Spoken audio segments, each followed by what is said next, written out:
It does look cloudy out there. It's like this. Yeah. That's what you was writing all those things back. Your insurance, they didn't want to pay for it. The last place I could go to have a heart transplant was the Ocean 21. You know, any question, you taking my money. I remember that. I work there everywhere. I work for them until they find work. Now you did get that done, huh? I never did have to. What's that? What do you believe?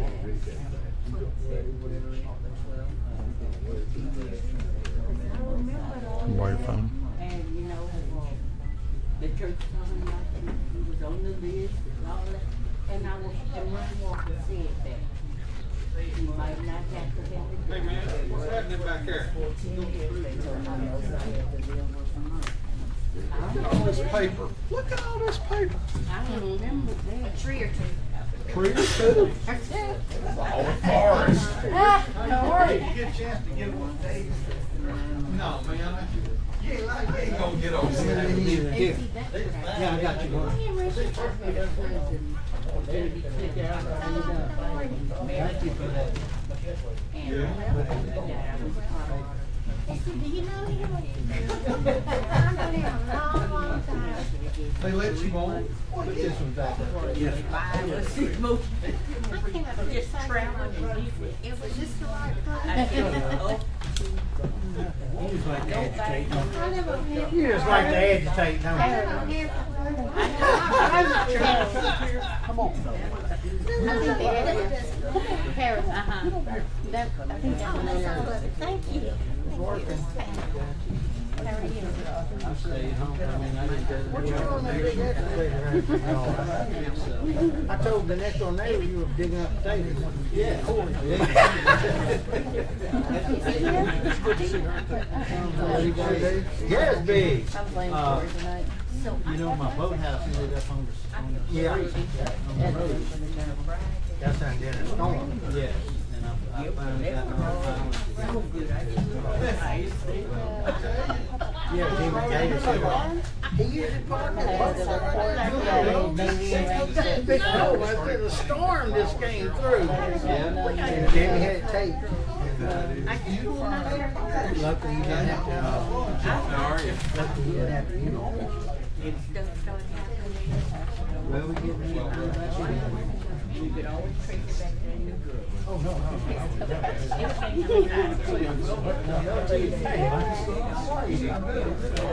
Yeah. But the good house but I didn't even know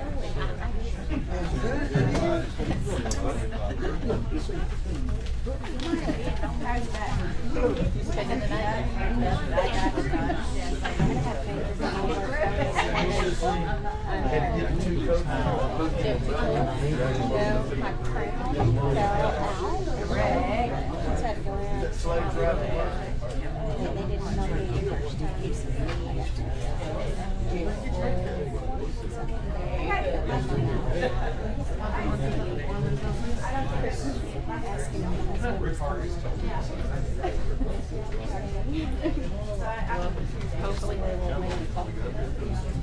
Yeah, say that.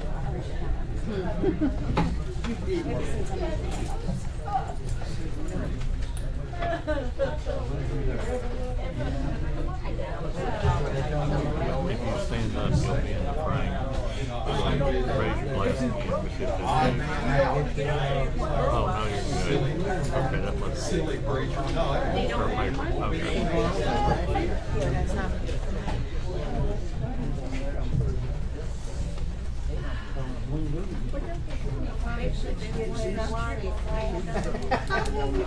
Been good. Oh, yeah. Still down there.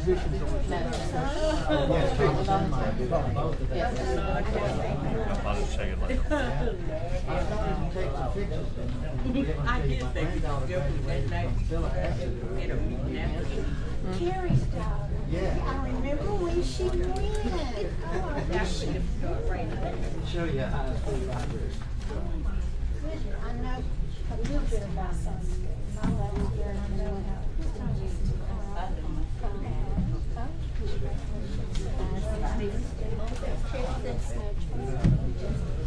We went up there week before last.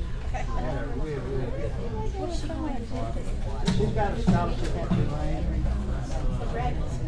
Oh, no, this is not mine. Yes, she's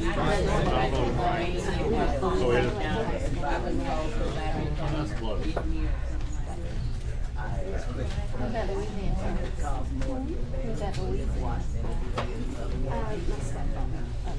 She's not Oh. Yeah.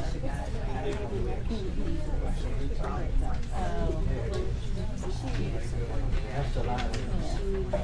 It's the largest high school library in the world. Oh, I bet not. It's in public school.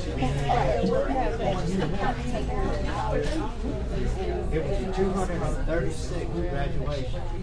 1 year older than me.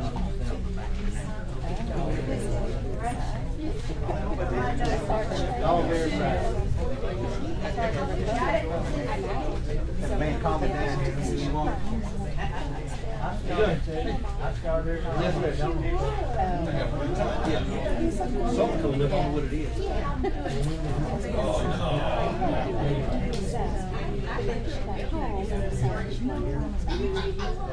Yeah, that's what we're there right there.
Did you hit update?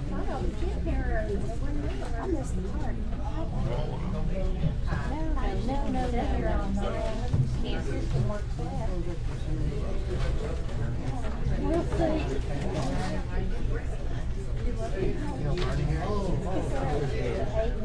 How do I get it to quit doing those updates?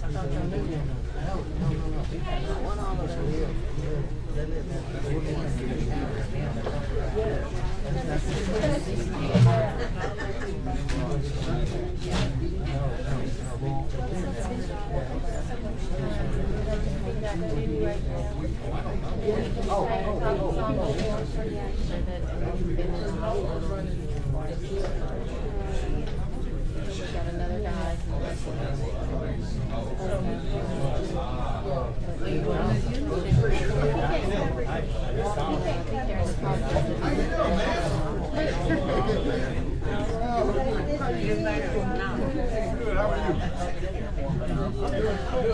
You doing good? Calvin Porter, how you doing? Good. You got a new, how long is that? The new editor. Oh, she's there for good. You can't put your pen down there.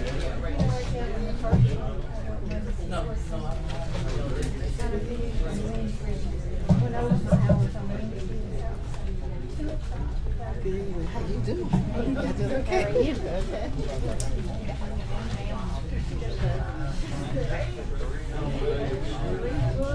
You may have three. What's the rest of my life?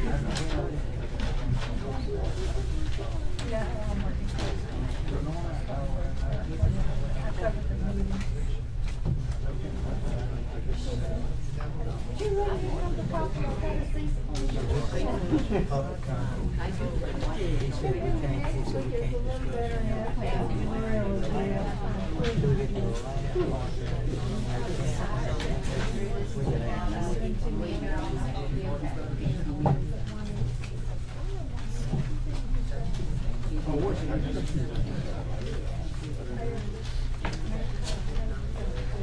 Bet you do. And I don't, you know, I don't know if it's one of these straight press. I don't know if one of these straight with teeth.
And they covered that. How much did you guys cover? I think we were going to cover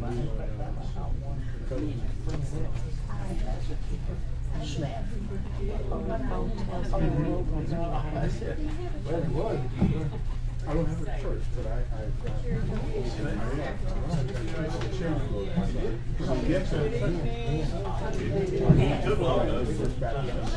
Good.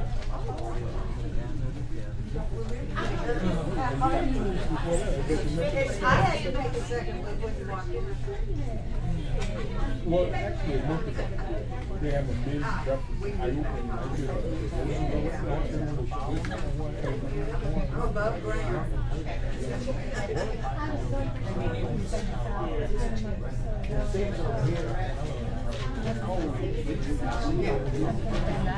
There's two of them. I tell you what's going on.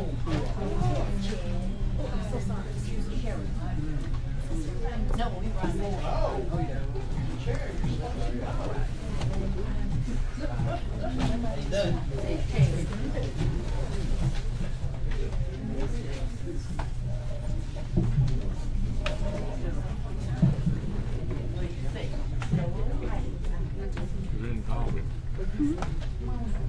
Oh, you can have it.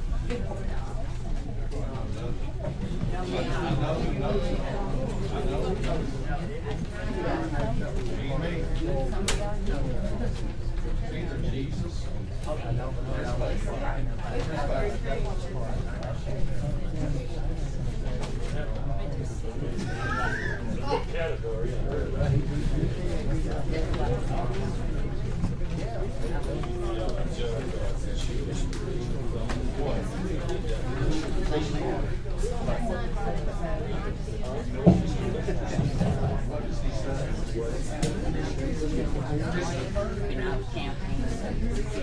So, and something like that. Big price for over on the end of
Hey, doctor.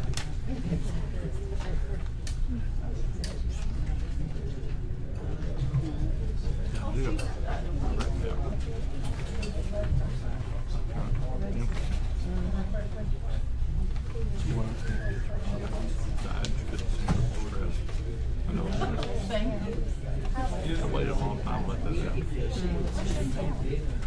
She took right there.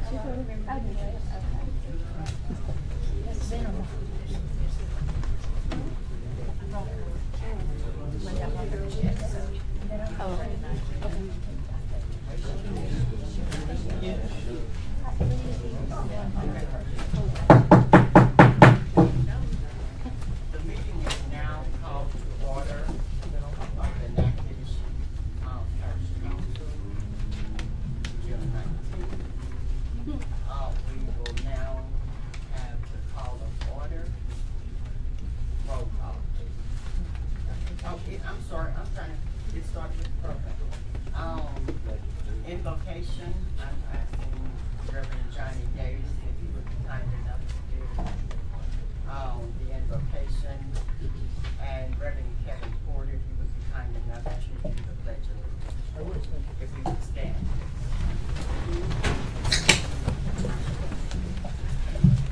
Would you bow your heads with me? Heavenly Father, we come to you and we lift up this parish council meeting before you.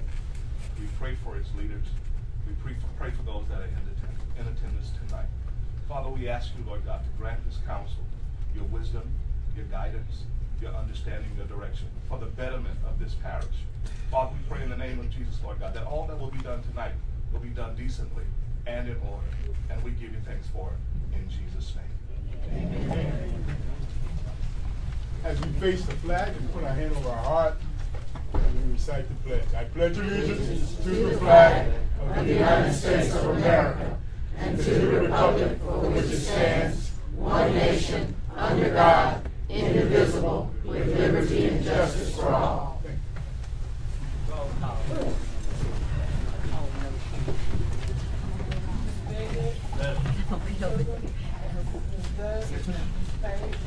Here. Mr. Rachel? Here. Mr. Bigot? He was pretty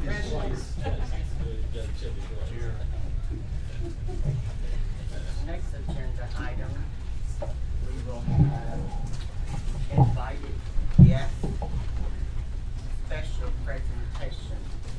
And at this time, it's showing that it is no special presentation at this time, nor invited guests. Before we go any farther, as chairman of this board, there is a couple of comments that I would like to make. Quick comments. Our clerk will keep the time. You are limited to 3 minutes on agenda and non-agenda items. Please come to the mic to state your name and proceed on with your comments. I'm asking the council to allow the visitors to speak without interruption. After they have completed their 3 minutes limit, the council will be recognized to ask questions. This council voted by majority to carry out this agenda by ordinance. The council has 5 minutes to speak without interruption from other council members. Please wait to be recognized with all fairness to all of us. I thank you. I need you to speak up so they can hear you. Before we continue with the agenda, I need approval to amend the agenda to remove 2 items. Item number 16 in the executive session.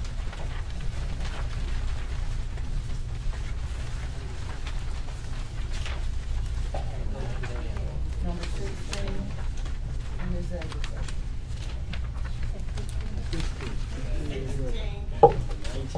16, number 16, and we will not have the executive session.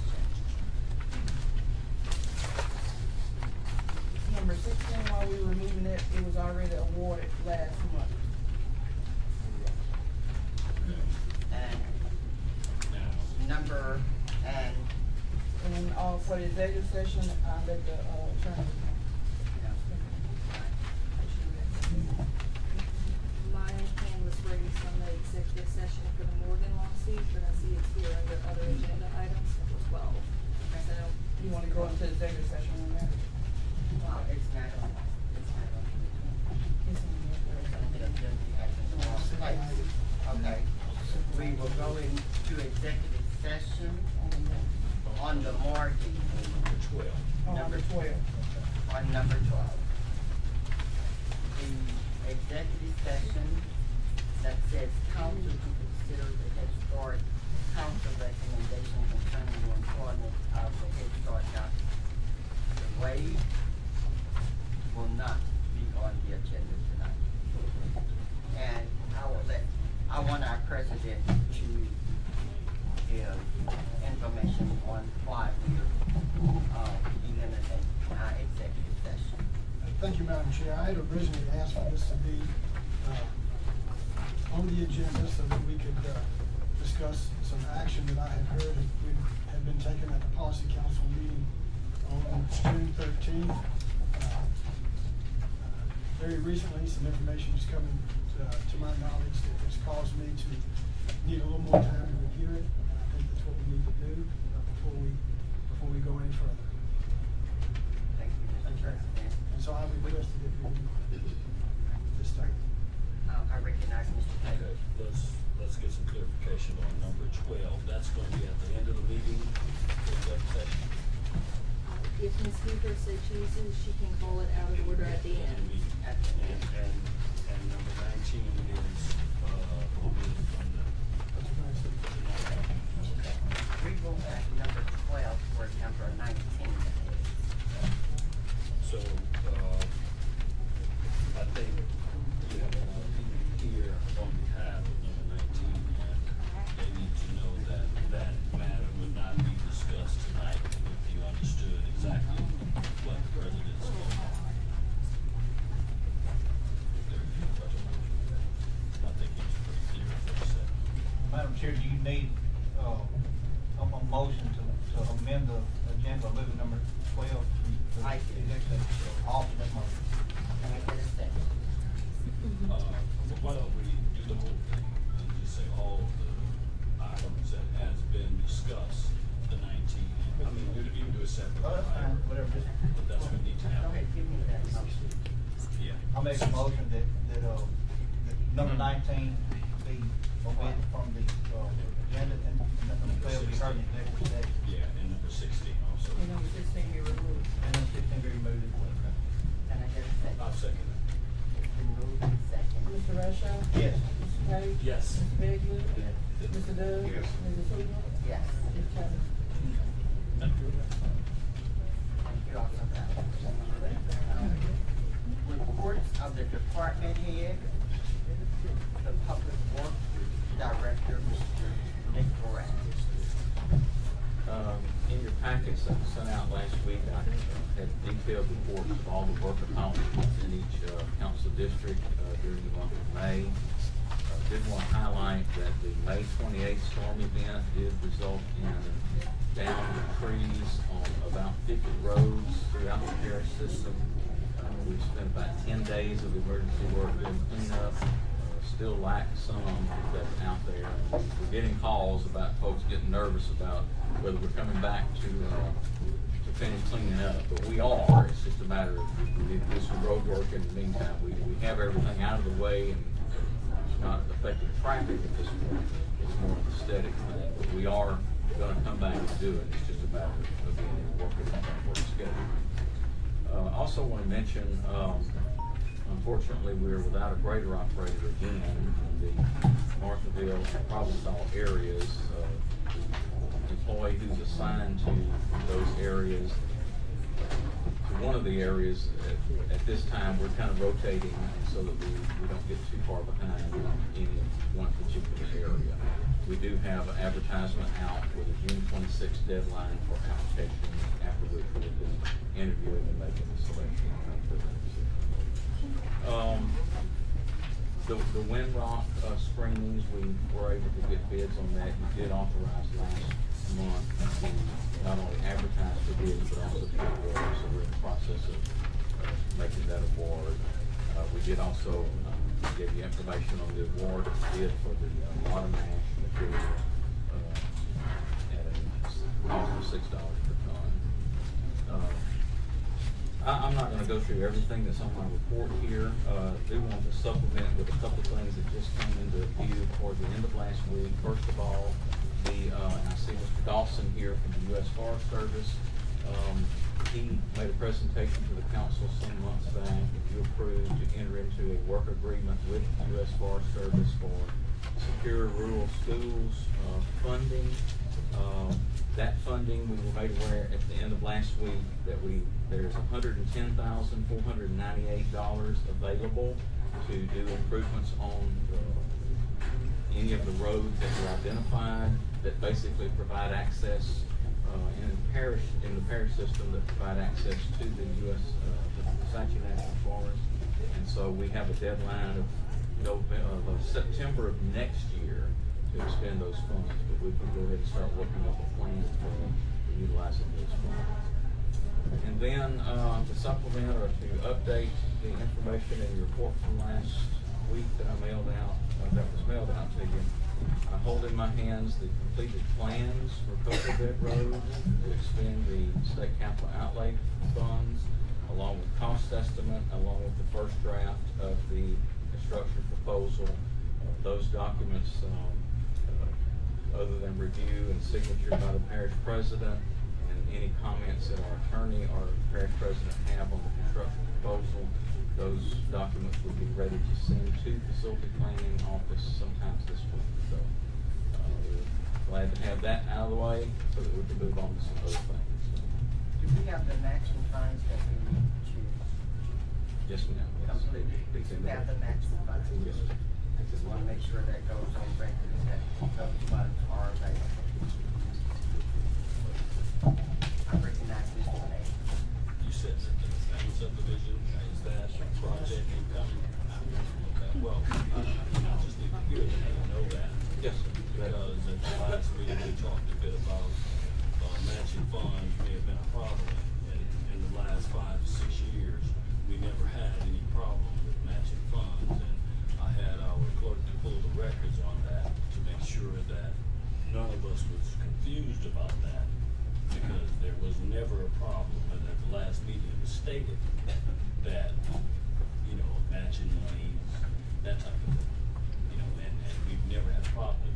The project was supposed to be on go whenever we could get it available. So I'm glad to hear that you're saying that Cocoa Bed is in the mix. I got the email this morning, thank you. And I will be anticipating and waiting very patiently for Payne subdivision. Thank you, sir.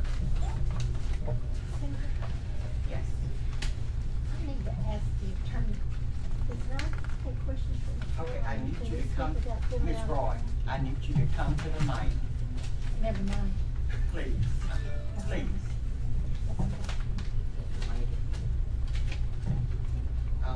Next, we will have the OCS Head Start Executive Director, Ms. Sharon Harris. Thank you all.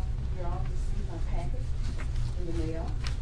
There's two things I want y'all to take good attention, pay good attention to. We're going to get a 1% cost of living for from the Head Start program. We received $23,048. Ms. Debbie, the parish treasurer, was having to go into more details with that. We're working on that.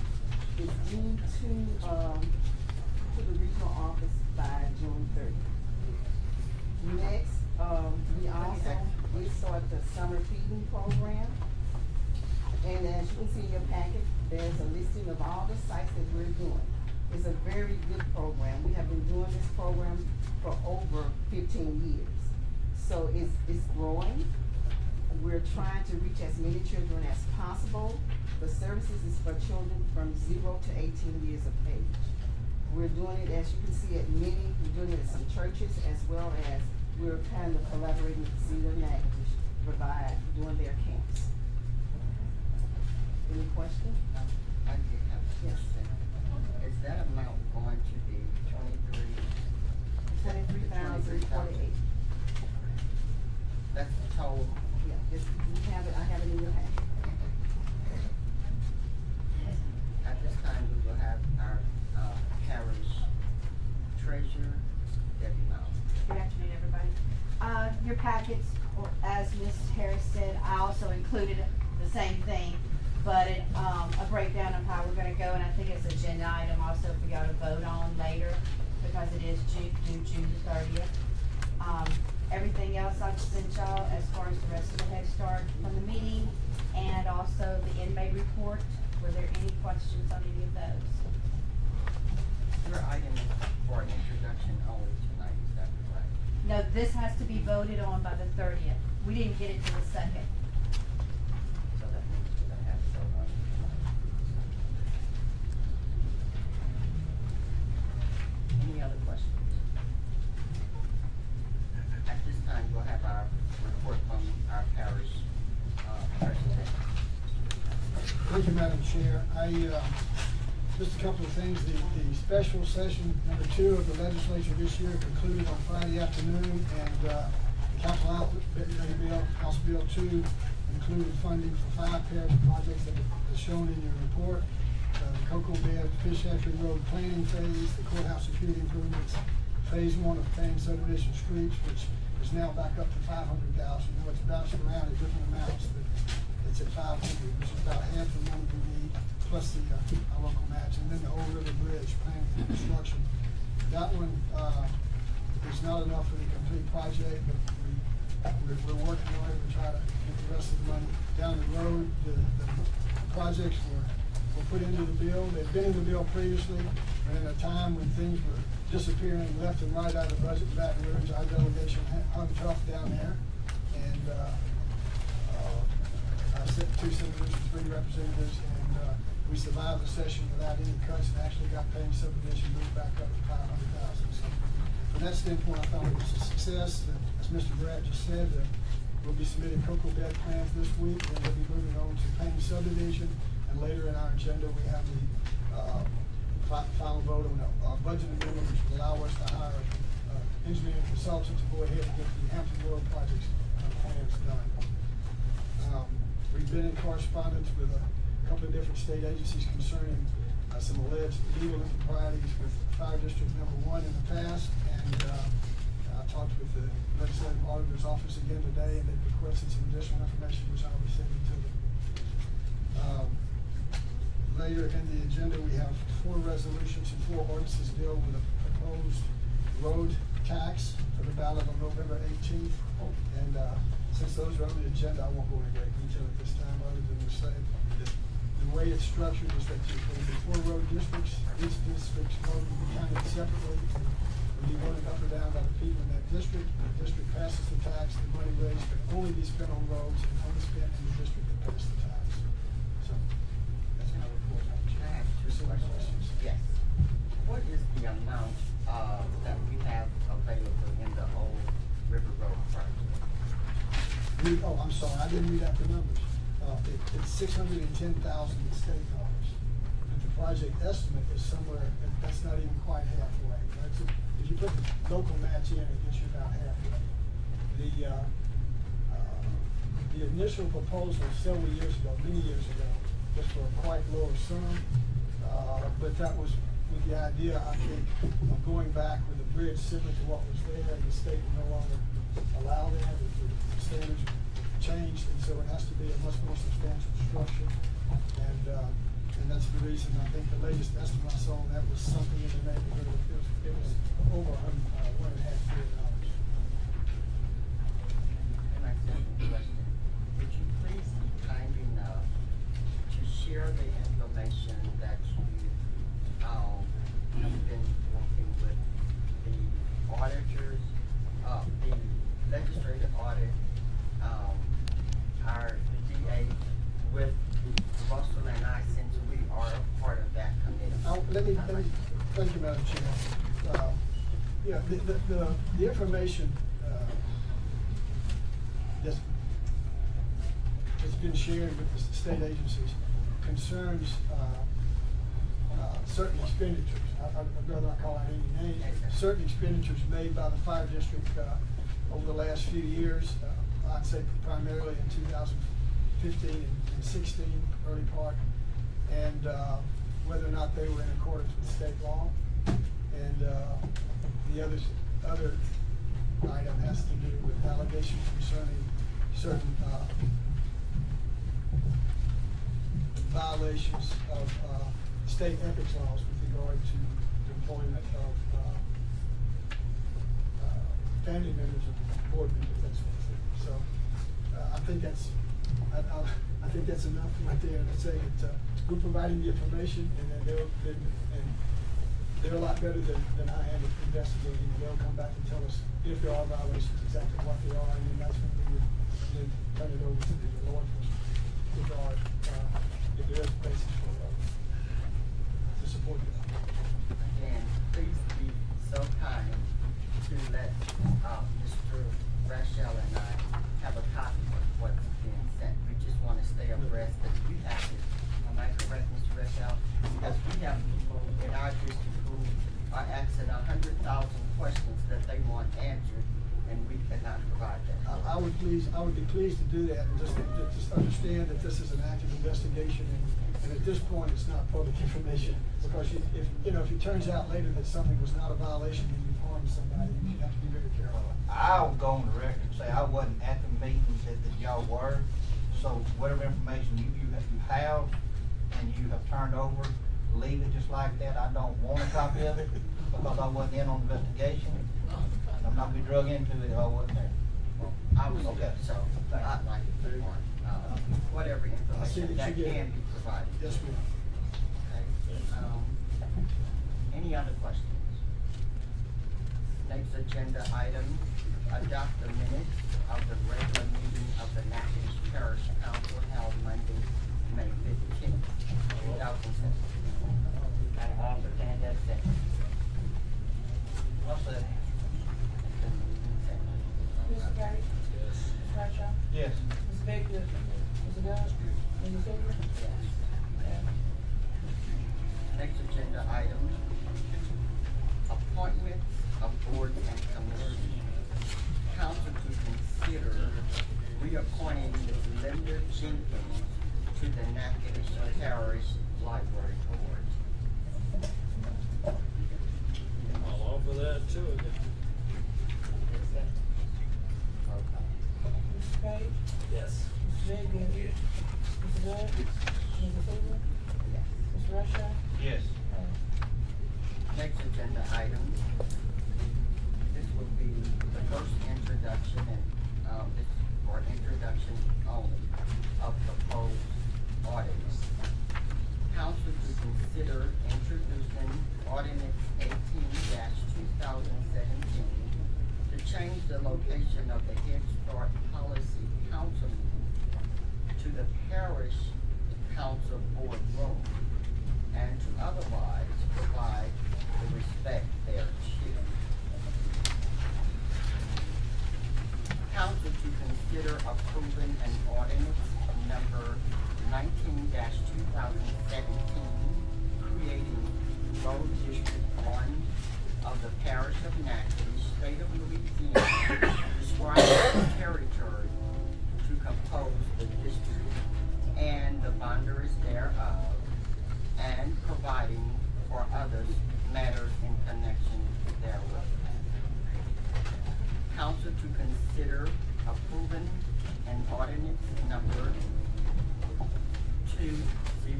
2017, creating road district number 2 of the parish of Natchitoches, state of Louisiana, describing the territory to compose the district and the boundaries thereof, and providing for other matters in connection therewith.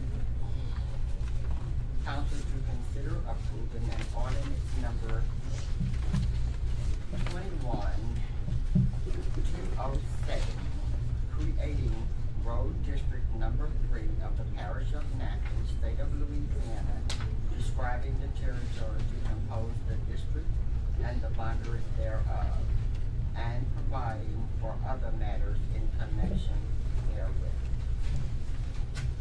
Council to consider approving an ordinance number 22-2017, creating road district number 4 of the parish of Natchitoches, state of Louisiana, describing the territory to compose the district and the boundaries thereof, and providing for other matters in connection therewith. On B, C, D, and E, the word approving needs to be changed to introducing. Because this is our first introduction, is that correct? So you're at some sort We need to amend that.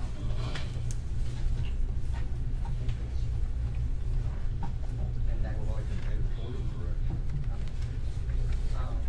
I recognize you. I mean, I heard him make comments on these things. Are we supposed to not talk about these particular items? I know. Not right. I'll say that. And he should say his. It's an introduction of Thank you. public hearing. I go through each one and see if they're gonna approve to, introduce it. Well, wait a minute. Now, you gotta tell me about to vote on something, I can't talk about it tonight. And then you turn around now and say we're about to vote on something that's not right for the picture. I don't mean you got a line, should I raise my hand first? Go ahead, raise it. Okay.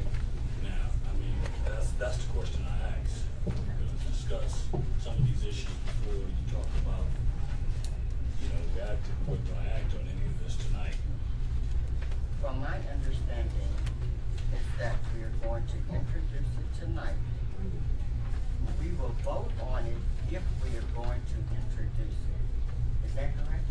Tonight, one thing you wanna do is to introduce it, you just vote, say you wanna introduce it. But to actually do the vote is next month and when it goes into public hearing. But to even to introduce it or even have a discussion on it, people need to have a full understanding of what we're even talking about. Because this is the people's parish, not the few that know what this is. You understand? And then, I recognize you. because some people don't know, I'm quite sure everybody out there looking saying, what in the world they talking about? And I'm sitting here and I'm not really full on a lot of it myself. So let's be clear about what we're talking about and what we're about to act this district to vote on. One more thing, since we're cleaning up the act here. When you talk about policy council being able to move to come up to the courthouse for meetings, where did this request come from? Did it come from policy council? Because that's where it needs to come from. Policy council, you vote on it at their meeting. Oh, they did. Who Discuss recommended it. Would you recommend it?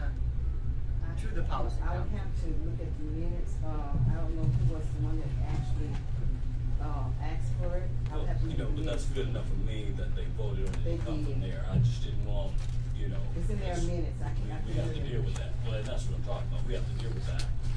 People say that we're going over there, running over and that type of thing. We don't hear that. So if it comes from the policy council, that's where it needs to come from. Thank you. Okay. I recognize you, Mr. Okay, President. my appreciation of understanding of this, page of vote tonight to introduce it, to bring it forward public hearing next month, is strictly to have it introduced so we can hear it, and all the meat of it can be discussed, hashed out in public hearing. We're not voting tonight to put it into effect or not put it in effect. My understanding of it, it's just merely yes or no, we agree to move it forward so we can find a result. That's the understanding? It better be the understanding. Okay, well, that's all we can do. Put it that way. Okay. That's all we can do, is introduce it by title only and say, yes, I feel we can go forward with it, or no, we don't. Let everybody have individual vote. Not to pass it tonight. Well, there's a lot in this whole thing. That's what public hearing is for. Yeah. I recognize That's right, yeah. Let me push a little Let me further. see if you finish or you finish. I'm sorry. Okay. Why I say that, you know, after the last meeting, we get a phone call, saying we need to meet, we're having a special meeting, da-da-da.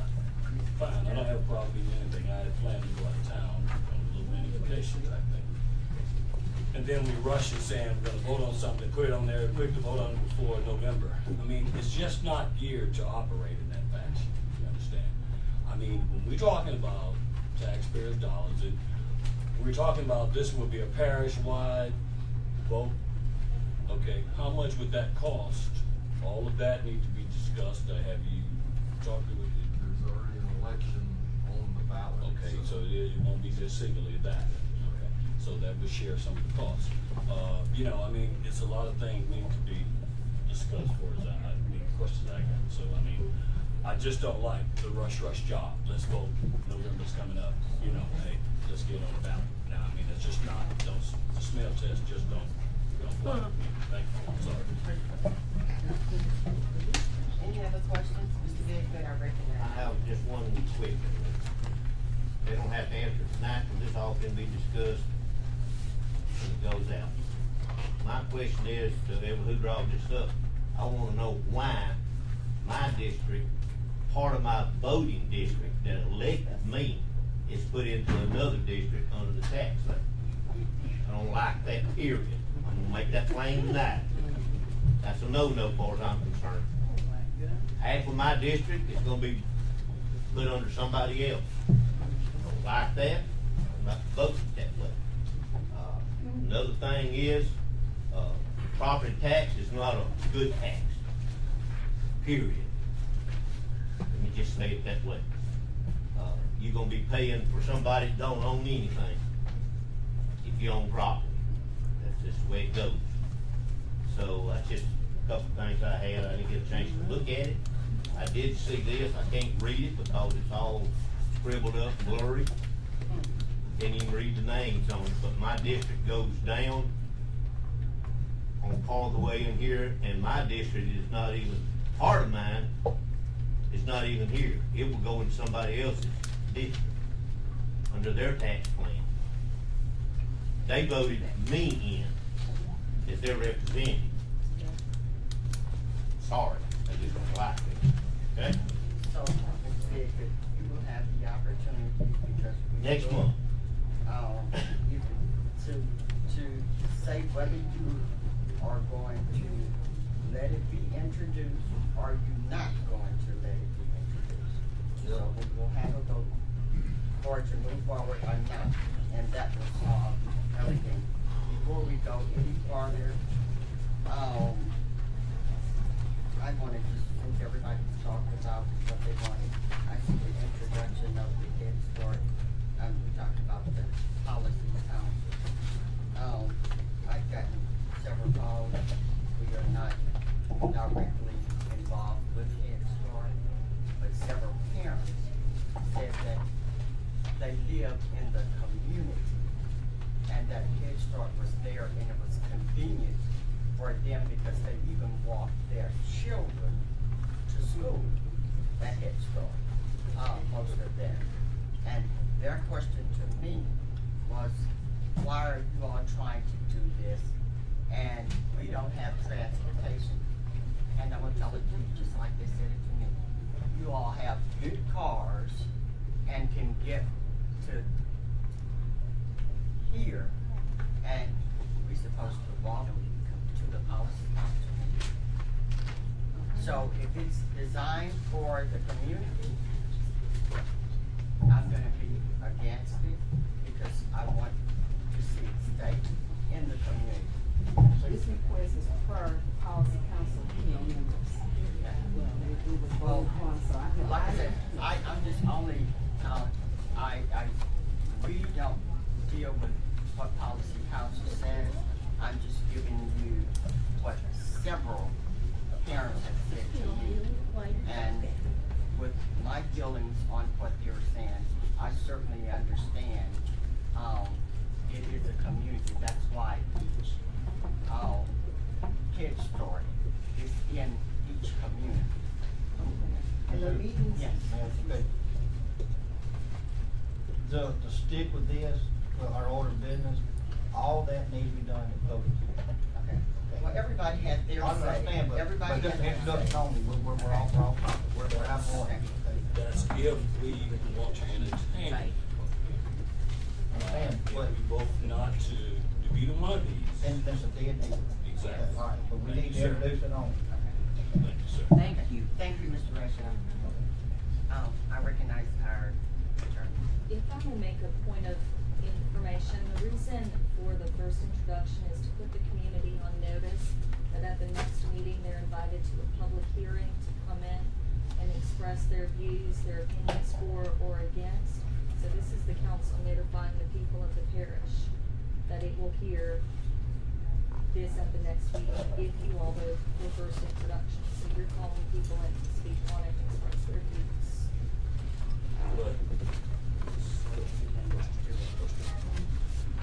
But with that, at the next meeting, we just discussed and we will be voting on it at that time without a full discussion up until that night that we voted. We will have a full public hearing I prior to the understand what you vote. just said, and I'm answering you. To where after we get through discussing that night, we vote immediately, right then. That's So, correct. exactly. And what he's saying, is that we won't have enough time to review what has been presented. What he said is, you're pushing everything before us, before we actually have an opportunity to review. You're giving us the night of and say, okay, now we want you to vote. And we haven't had the opportunity. I think that was the reason for the special meeting, was to have a discussion, to answer questions, to That's your issue, but it's other issue. That's not just that.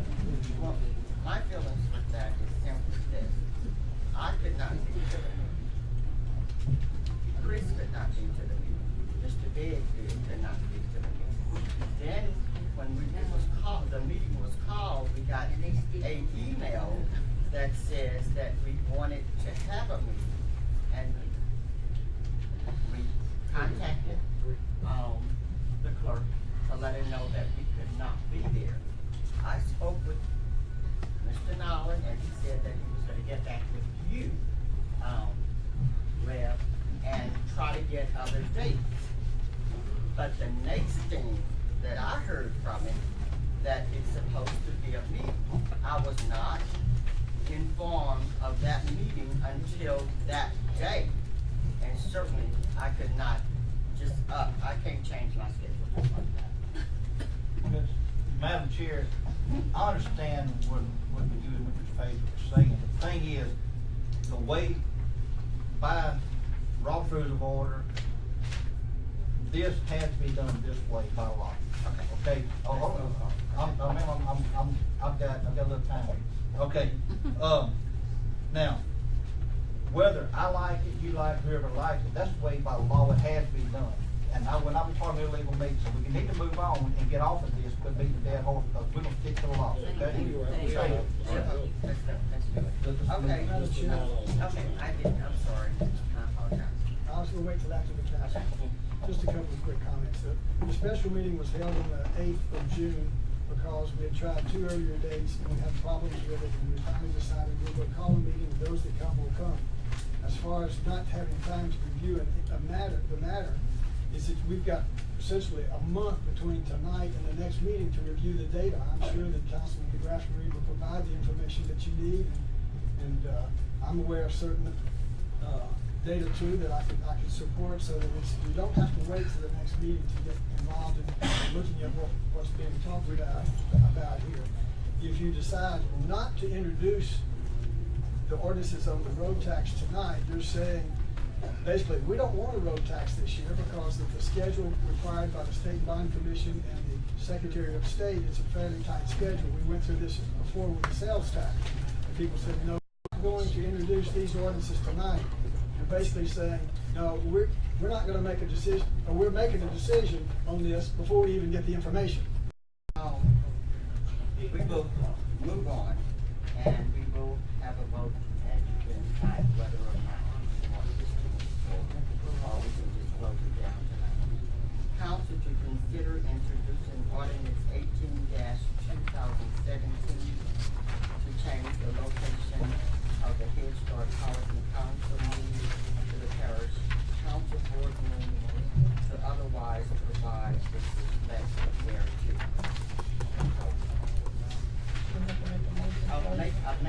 Can I get a motion and a second? I'll offer the motion. Okay. Get a Mr. roll. Russia? Yes. Mr. Doug? Mr. Biggood? Mrs. Hoover? No. Mr. Page? What was that for? Council to consider. It's over, we can't hear you back here. Okay, I'm so sorry. Council to consider approving. You can't hear her.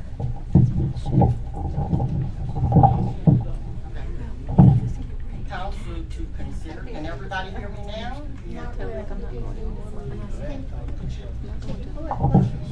That's as far as it's gonna go. It's a mark? Oh, okay, there we go.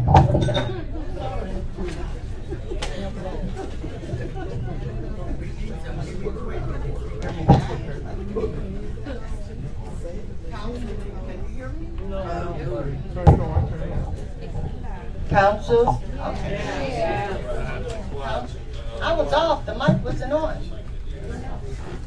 Council to consider introducing an ordinance number 19/2017 to create road district number 1 of the parish of Natchitoches, state of Louisiana, describing the territory to pose the district and the boundaries thereof, and providing for other matters in connection therewith. And I guess All these together? Is it gonna be separate? it's gonna be separate, we have to do them one by one. Do it one. One by one. You offer? I'll second. Okay, roll call. Mr. Doug? Mr. Russia? Yes. Mr. Biggood? I'm gonna say yes to introduce. Okay. Mrs. Hoover? No. Mr. Page? No. Council to consider approving ordinance number 2017, creating road district number 2 of Natchitoches, the parish of Natchitoches, state of Louisiana, describing the territory to compose the district and the boundaries thereof, and providing for other matters in connection therewith. Can I get a motion and a second? I'll say. Roll call. Mr. Doug? Mr. Russia? Yes. Mr. Biggood? Mrs. Hoover? No. Mr. Page? No. Council to consider approving an ordinance number 21/2017, creating road district number 3 of the parish of Natchitoches, state of Louisiana, describing the territory to compose the district and the boundaries thereof, and providing for other matters in connection therewith.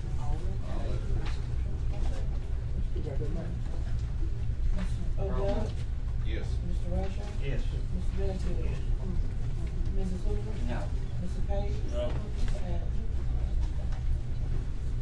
Council to consider approving an ordinance number 22-2017, creating road district number 4 of the parish of Natchitoches, state of Louisiana, describing the territory to compose the district and boundaries thereof, and providing for all other matters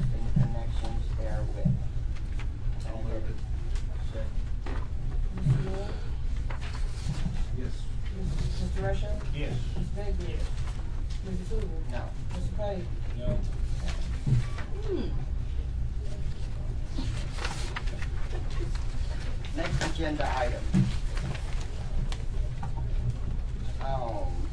Conduct a public hearing to hear any and all comments or objections related to the adoption of the following items.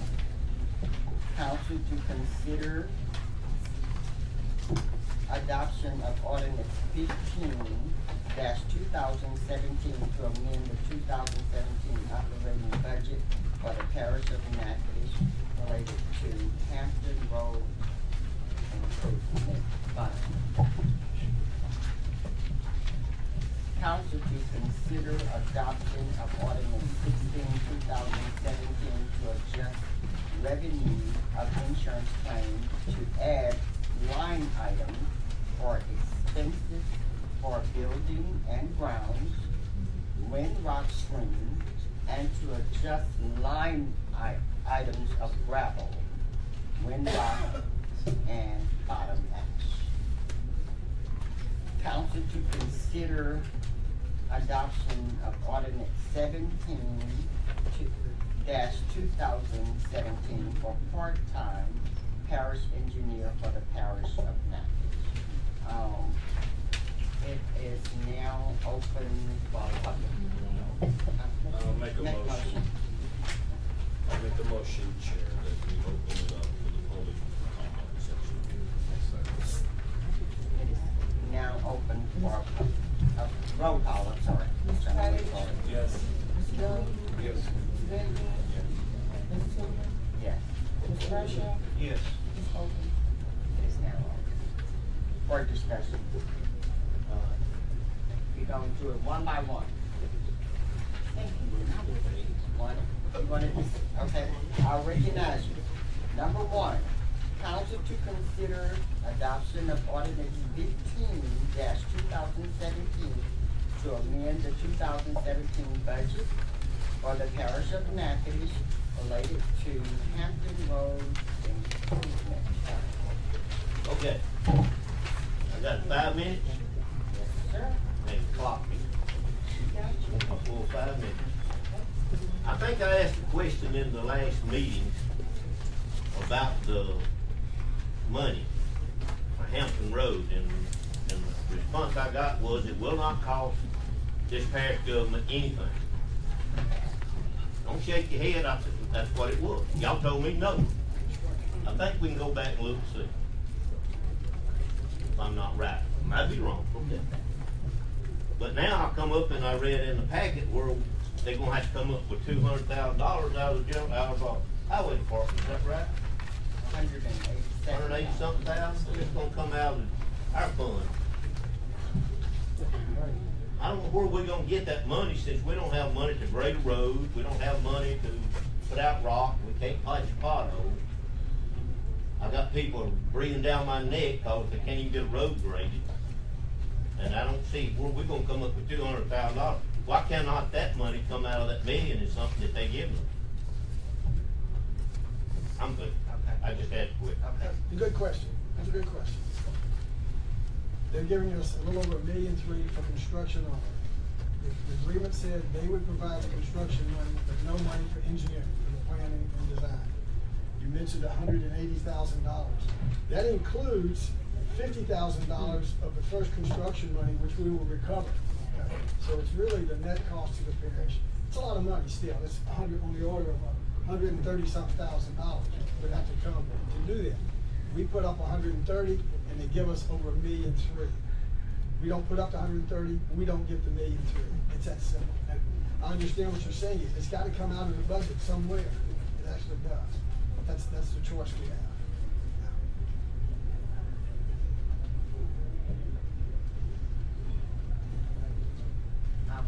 I'm sorry. I was having. Okay.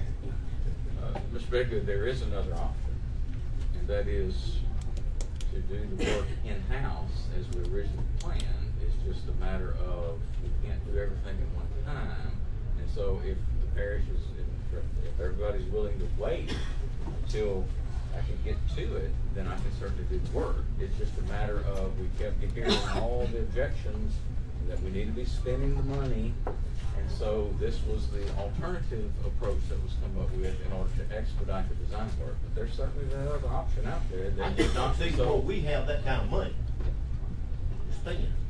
Myself, now that's me. Excuse me.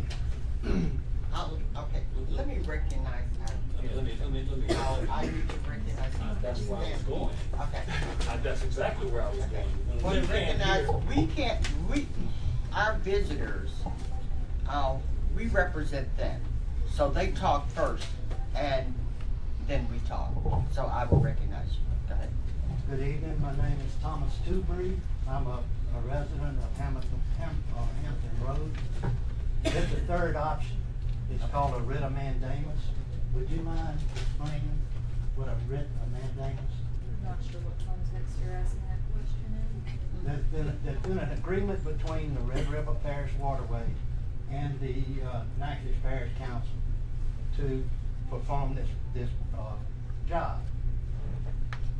A writ of mandamus, I mean, is that a binding contract, or can anybody just pull out? A writ of mandamus would direct a certain person to perform a certain duty. Exactly. And the binding contract, I don't have it in front of me, I can't answer that question. Exactly.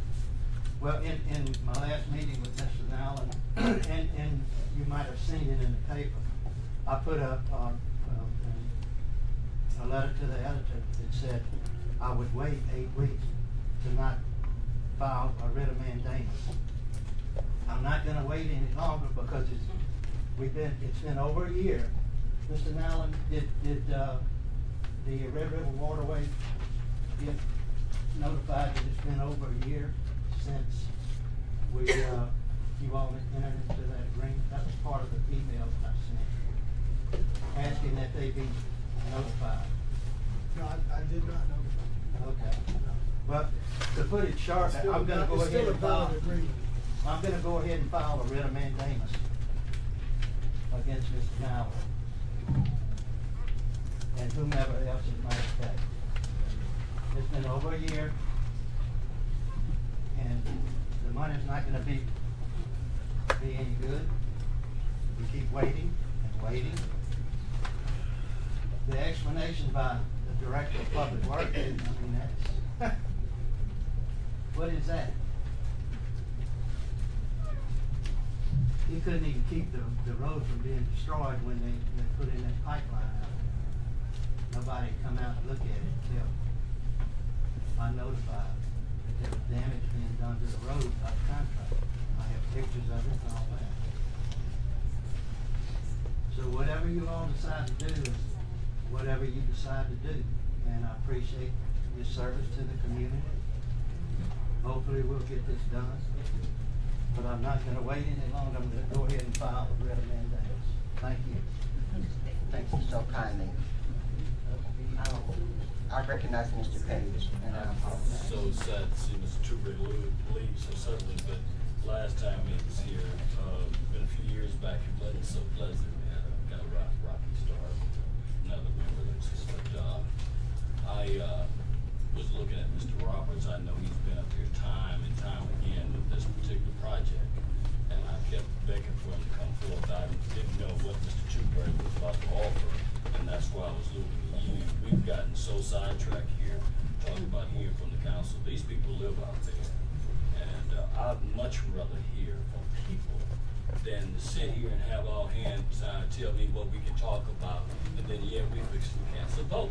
Something's wrong with this picture, people. I mean, I just don't get it, and they gonna never get it, because I come from the understanding that people had an opportunity to speak and express their expressions on a particular matter, and they live out there. And it's just not fair to sit here and say, well, we'll talk about it next month. Oh, we're gonna vote on it and talk about it in all the same breath. Something's wrong here. And this gentleman has been here at least 4 or 5 different times. And I certainly would like to hear what he has to offer about this particular project. Now, maybe we under public comment now. That's so right, anybody that's can right. say anything that you want to. That's what I was about to say. Your hands are Public not comment. tied right now. Anybody that has anything that they want to say to this agenda item, they are more than welcome to come forth. Mr. Roberts, good to see you again and again. My name's Richard Robertson. I live on Hampton Road. When we first started this, Mr. Nowman said there's a possibility that it would be done by Thanksgiving. And then things happened, and then they were talking about Cocoa Bed Road and Payne Subdivision, and Mr. Page, Reverend Bedgood, and all them said, don't we have to come up with money? And I said, yes, we have to come up with money, but we don't have that money. And said, why don't we concentrate on Hampton Road since we have the money? Nothing was mentioned about y'all having to pay any money, period. And now he's saying if we want to wait a little while, we've been waiting. And all of a sudden now, they fined $250,000 for Cocoa Bed Road and Payne Subdivision, so they're gonna do that first now. And so now he says, let's wait a little while longer. I don't know, and even the preacher there, he raised his hands up and he said, it's a road. And then Mr. Rachel asked Mr. Brett, how long do you need to do it? And he said, I need 2 weeks. And he said, well, take 2 weeks and do it. Okay, we come back the next month or so, and he gives the excuse that y'all didn't give him in writing for him to do it. If I was told by y'all to do it, I would do it. Yeah, I mean, you understand what I'm saying? And I didn't hear anything about no money. Said it was paid for. All we had to just do it. They were to do in kind, I think that's exactly what they said. That they were due in kind. They would have to, said that they would have to move some of the workers from another project to go over. See, the other two projects weren't even started because we didn't have the money. Now they found the money somehow, some way. Correct? No. I'm gonna let him finish and then I'll recognize It you. is correct. Well, you can say what you want, but you finish, I'll say what I want to say. That's what we said in the last meeting. That's not the way I recall it. We Okay. didn't find it, Madam Chair. We didn't find it, Chief. Madam President, I'm gonna let Mr. Roberts complete what he's saying, and once he's complete talking, then you will have the opportunity to talk. Yes. Mr. Reed, Are you complete? Are you finished? Okay. Without interruption. Again, this council put this in an ordinance, and we're gonna try to follow it as closely as possible. Yes, ma'am. I recognize Mr. Nolan now to answer the question that he asked. Thank you, Madam Chair. First, I'd like to say we didn't just find $250,000 for Cocoa Bed. The state has appropriated $280,000. Our match is a little under $94,000, which was put in the budget by this council. That's the only money we have for Cocoa Bed. We were trying to reduce the $94,000, as you know, by doing the plans in-house. So I just wanted that understood. At no time have we said that the Hampton Road would not cost the parish money. We said it would not cost us for the construction. The parish has always been on the hook for the engineering phase of that work. And if you have any questions, I'll be happy to answer. Thank you so Thank you, Madam kindly. Chair.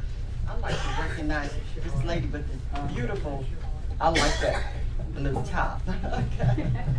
State your name for the record, please. I'm Max Harris. I live at the end of Hampton Road, past the boat launch. Our very end is paved, but we travel 3.5 miles on that road every day as we go in and out. And some days that's more than one time, depending on our activities. We've been there almost 4 years. We built in August, almost 4 years ago. It was a rough road when we moved out there, but it has totally declined. Every time it rains, the potholes get deeper and deeper. I realize there's hundreds of miles of dirt and gravel roads all over this parish. But I just want to tell you what it's like to travel on it. As a person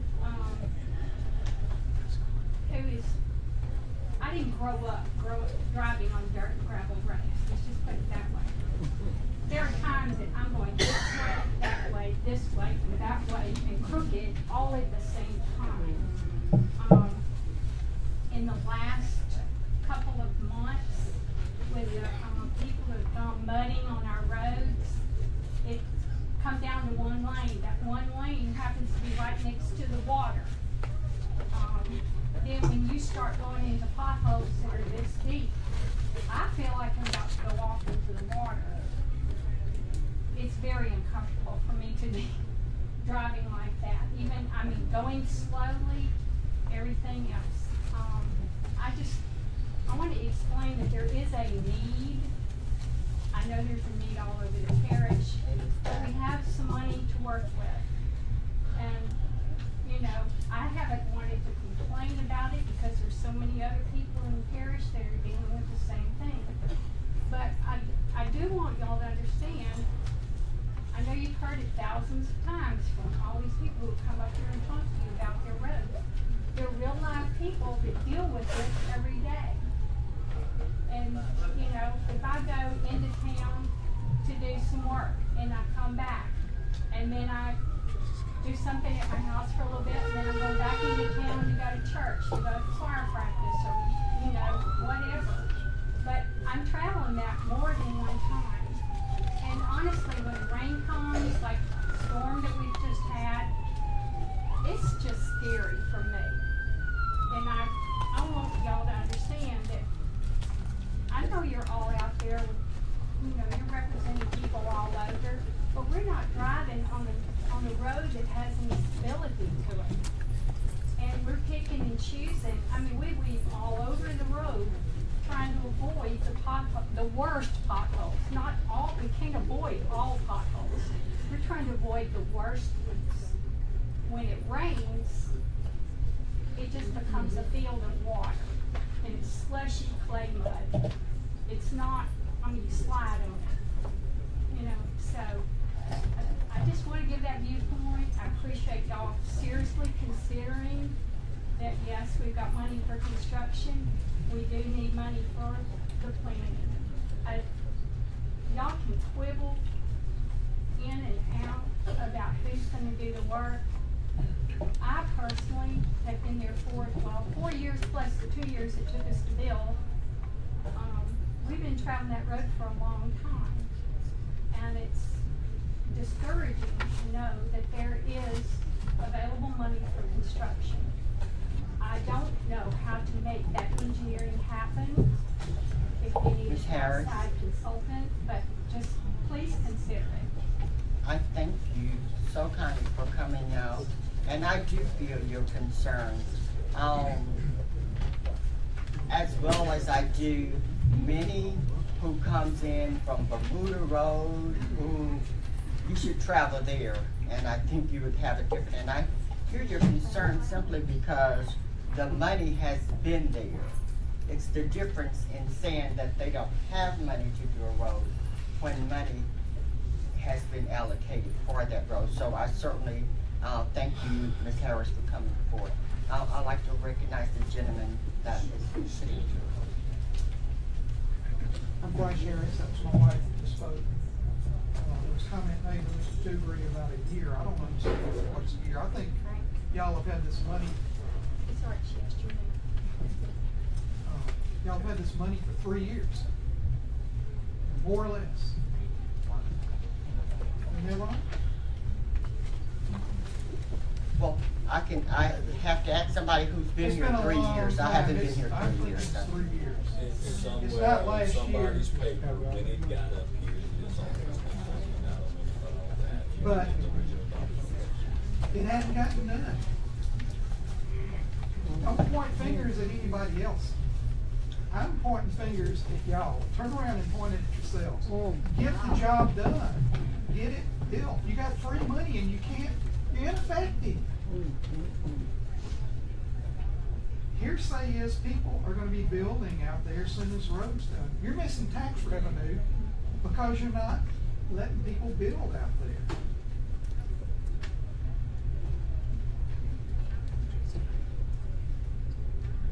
I just don't understand. And give me your name again for the record, please. Frank Harris. Mr. Frank Mr. Harris, did you have a question for Mr. Nolly, since he has been here for 3 years? So you want to direct your question to him? How long? My question would be, what is the timeline for getting this done?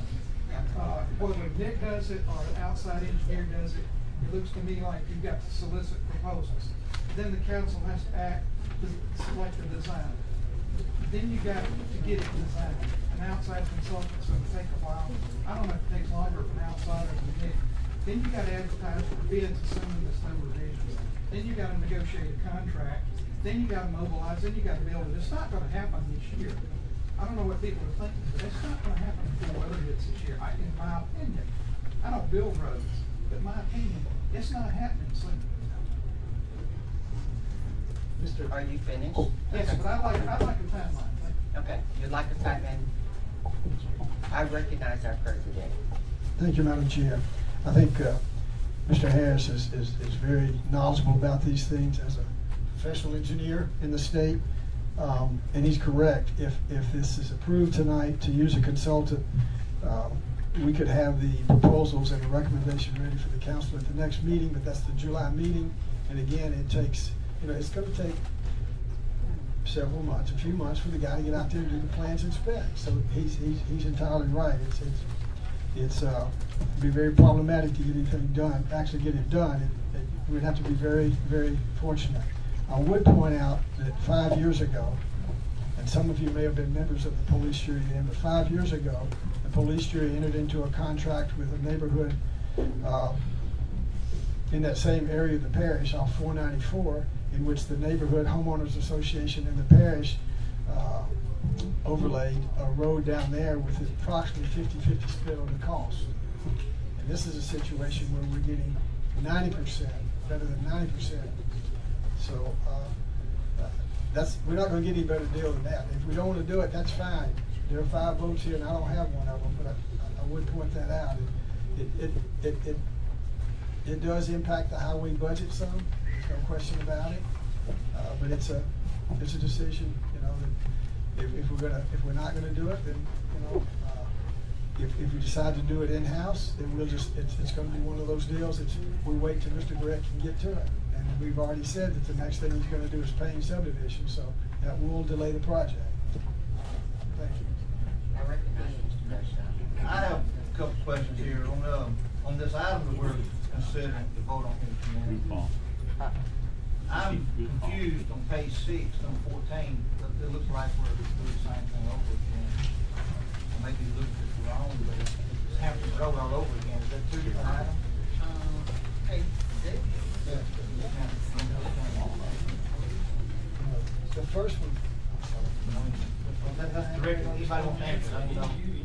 Okay, I'm going to allow, since it was put on the agenda by the president, I'm going to allow him. And then I would like to go back and amend to ask something else. Okay. I give it to the president. Under item 11, Councilman, it's simply to amend the operating budget to put funds in a line item to hire an engineer. And then the second item is simply to go ahead and authorize us to solicit the proposal. We can't do the second one without the first one. We have to. We don't have funds in the budget for a consultant. So, and that's it. Okay. Now, the next question. I wasn't here when all these things started. Which one has been in the works along with Cocoa Bed or Hampton Road? Which one is what? Which one has been in the works along with Cocoa Bed or Hampton Road? Cocoa Bed and subdivision been on there 5 to 6 years, and we haven't done a look at it. Well, my question is, the money's there for Cocoa Bed. Why don't we spend this money? We're gonna hire an engineer to do Cocoa Bed and tell him to go out there and do what he's hired to do on Hampton Road. That saves us $183,000. What you just said, let me recognize you, Chris. Go ahead. Can he repeat that? look. Yes, I can.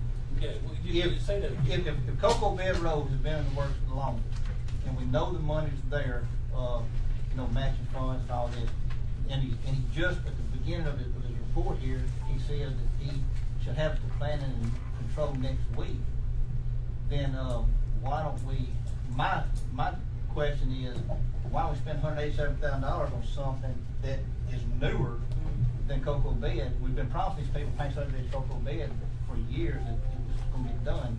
Why don't we get that out of the way? If we'll hire an engineer, if it takes an engineer to get it done, spend our money there and let him work on Hampton Road. Okay, I understand fully what you said. Now let me respond, please. I yield the floor. Okay. The problem we have, Mr. Rachel, is not every day that you have someone come along and say they're gonna give you the money to fix a road out there where they're talking about Hampton Road, which the Red River Waterway is saying they were gonna pay for the road to be fixed. It was not gonna be any cost to this body. Now, all of a sudden, we're supposed to vote tonight on the $187,000, which we know nothing of. Now, that's the problem, most of us, I think, that are really dealing with this issue. How in the world, we're just gonna say, you're gonna come up with $187,000 in the last week or two, that this is the number that we're talking about for an engineer fee or whatever cost there is. You know, it's a serious problem what we got going on. The gentleman spoke earlier saying, why don't y'all tell them to go fix the road?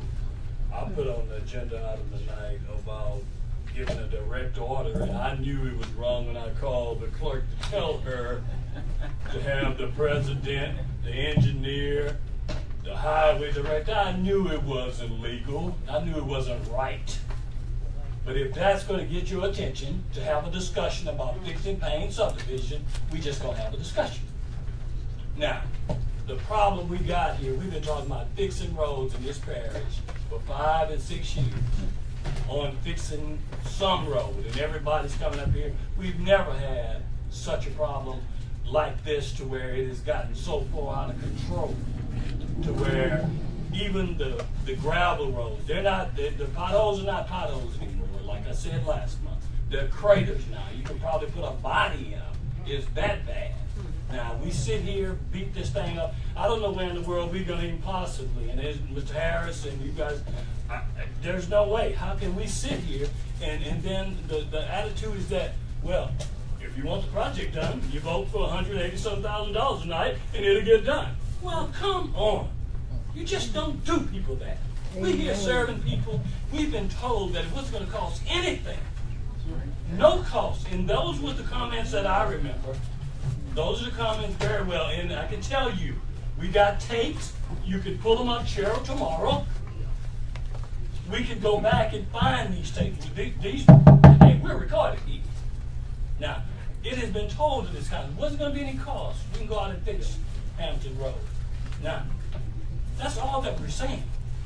And then tonight, you know, you have an attitude that people are going to be looking at us and say, oh, we didn't vote to say go and fix the road. Well, no, I'm not about to vote no $180,000 to fix nobody's road, and then we're talking about paying the engineer and all this other stuff. This is ridiculous.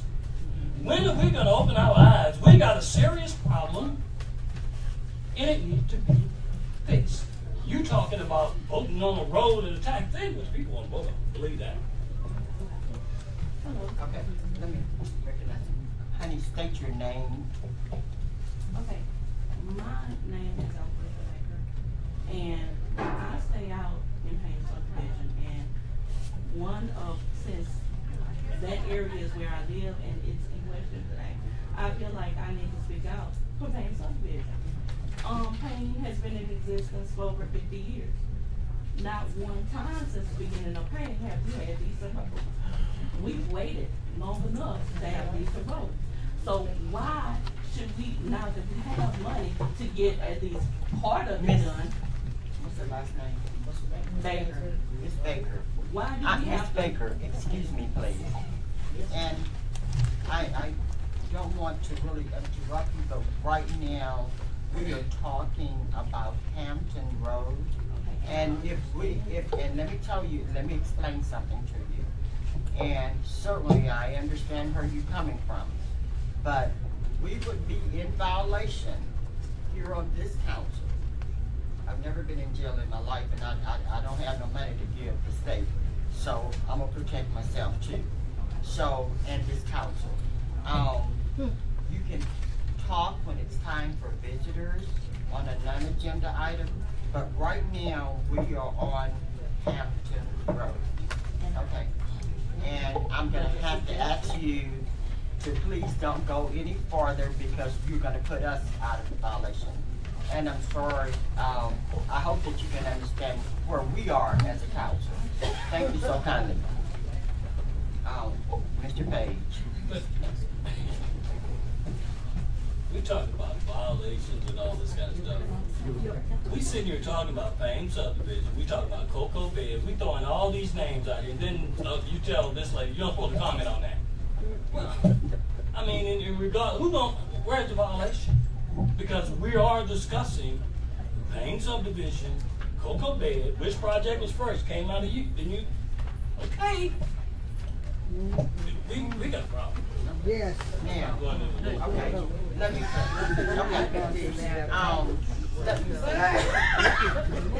we have laws that we are governed by, and I know that it is hard for the public to understand where we stand, but we will get in violation. And Mr. Rashel can tell you that they will find us if we do not follow the order.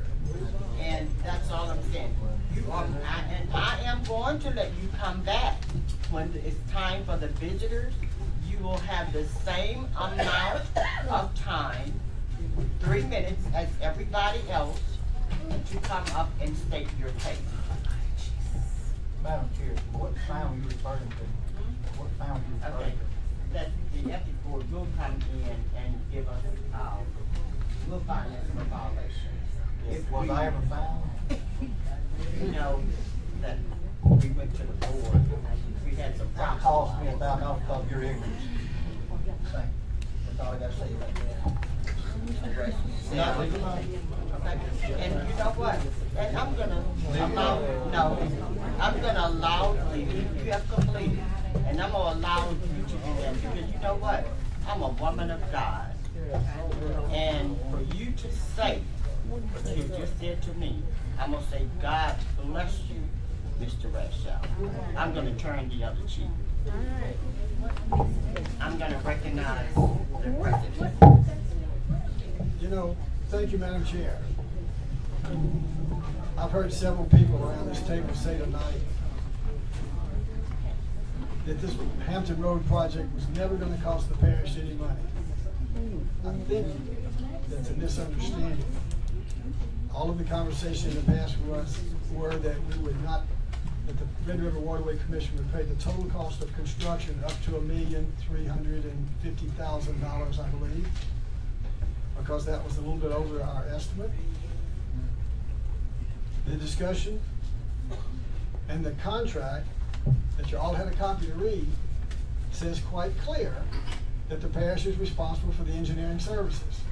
Now, you may have forgotten the discussion, you may have forgotten what you read, but it's been there from day one. The second thing is, the $180,000 includes, you have to have some initial money.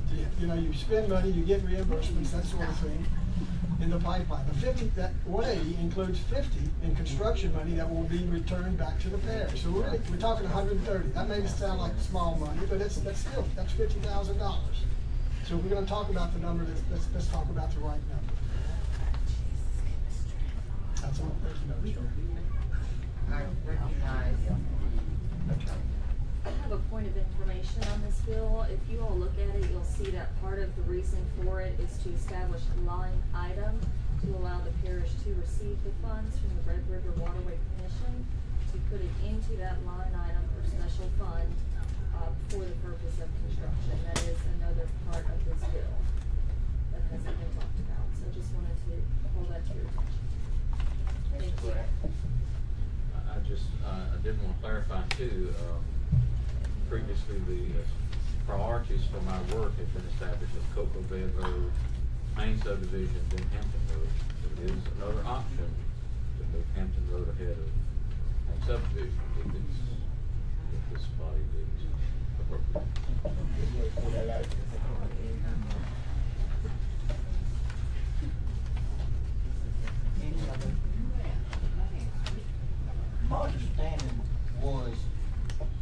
Yes, Mr. President, we did have all that fund of us, but my understanding was it wouldn't cost us anything, because it would cost us in-kind contributions by his service.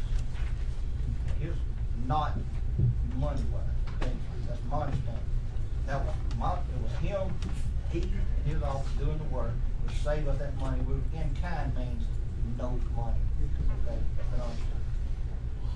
That's what confused it to me about it. Mine is possible. And we did discuss partial in kind, but we certainly, it was not gonna be $130,000.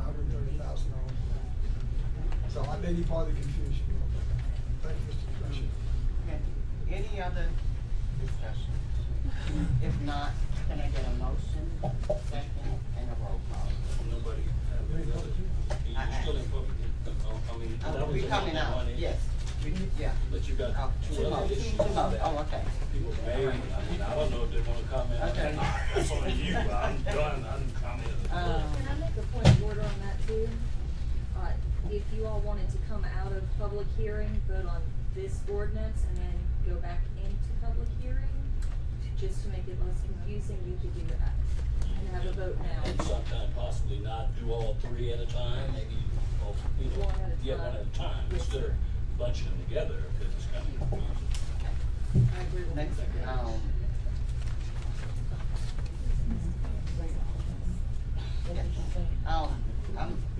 Okay, we're gonna do this. Can I get a second? Roll call. Mr. Dove? Yes. Mr. Russia? Yes. Mr. Bigwood? Mrs. Hoover?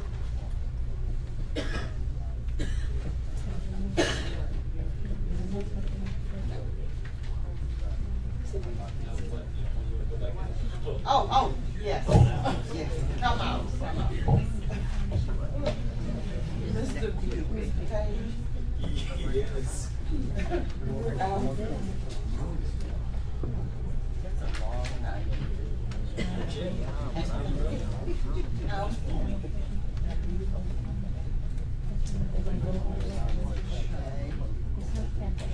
to consider adoption of ordinance 15/2017 to amend the 2017 operating budget for the parish of Natchitoches related to the Hampton Road. It's hard to hear Miss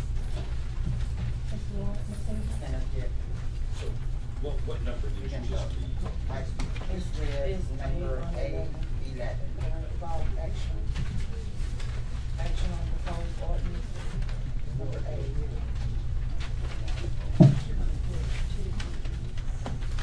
Ready for a Motion, second, and vote. And that will read, the vote is. I'll second. Can I get a roll call? Mr. Dove? Yes. Mr. Russia? Yes. Mr. Bigwood? No. Mrs. Hoover? No. Mr. Page? No. Didn't hear. We would go back into public hearing. Back into public hearing. We're now back into. I need a second. Oh, go back into public hearing. I'll second. Mr. Dove? Yes. Mr. Russia? Yes. Mr. Bigwood? Mrs. Hoover? Yes. Mr. Page? Council to consider adoption of ordinance 16/2017 to adjust revenue of insurance claims, to add line items for expense for building and grounds, when rock screen, and to adjust line item of gravel, when rock, and bottom ash.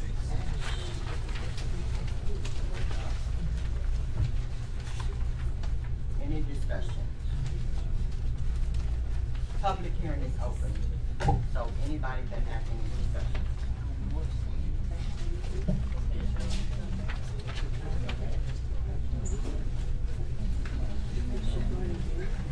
So what does this ordinance do?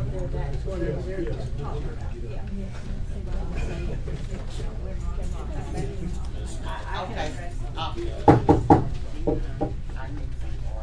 Where Windrock has been adjusted by 50,000, your bottom ash is added, and Discovery Recovery, fund is added, so it's adjusting your budget is all it's doing on this one. It's nothing to do with the other.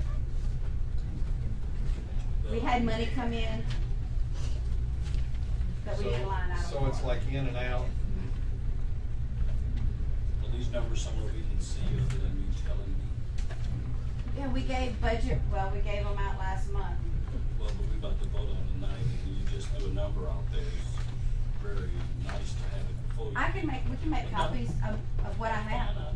But, I mean, I just brought my copy. That's how it needs to be. You know, it needs to be right here. We can do that. That's okay. We don't hold the meeting, we're gonna be all night here with that. Just, I'm just. Okay, Windrock, are we increasing the budget on that, or are we decreasing the budget? Windrock is, go ahead. I'm recognizing We're taking money out of the regular Windrock item so that we can put it into the screenings and bottom act. Okay, that's what I'm saying, because I knew we was talking about the Windrock wasn't doing an effective job as the screenings and the bottom ash. I didn't want to go up. Correct. And buy more Windrock if it wasn't doing the job. Right. That's the only thing. That's correct. Ms. Molly, give us, those numbers, please.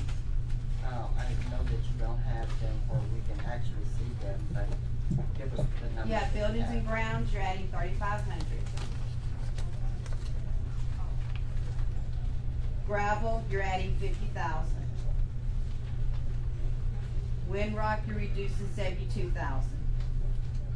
Bottom ash, you're reducing 50,000. But Windrock screening, you're increasing 72,000. Reducing, bottom ash? Or increasing? Bottom ash, we are, let me get back to it. Bottom ash, we're reducing from 100 to 50.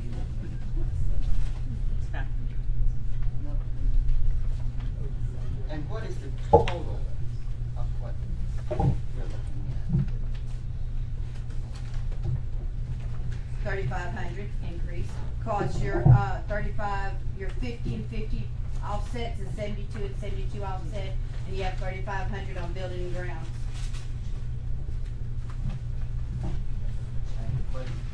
Oh, Mr. Red, you know, last month we voted on bringing this before the people for a hearing. The question was, the Windrock screenings hadn't been used very long. We didn't know if those was as effective as a bottom ash. What are the results of that? What have you found to be the most effective? Both are effective. We found both to be effective.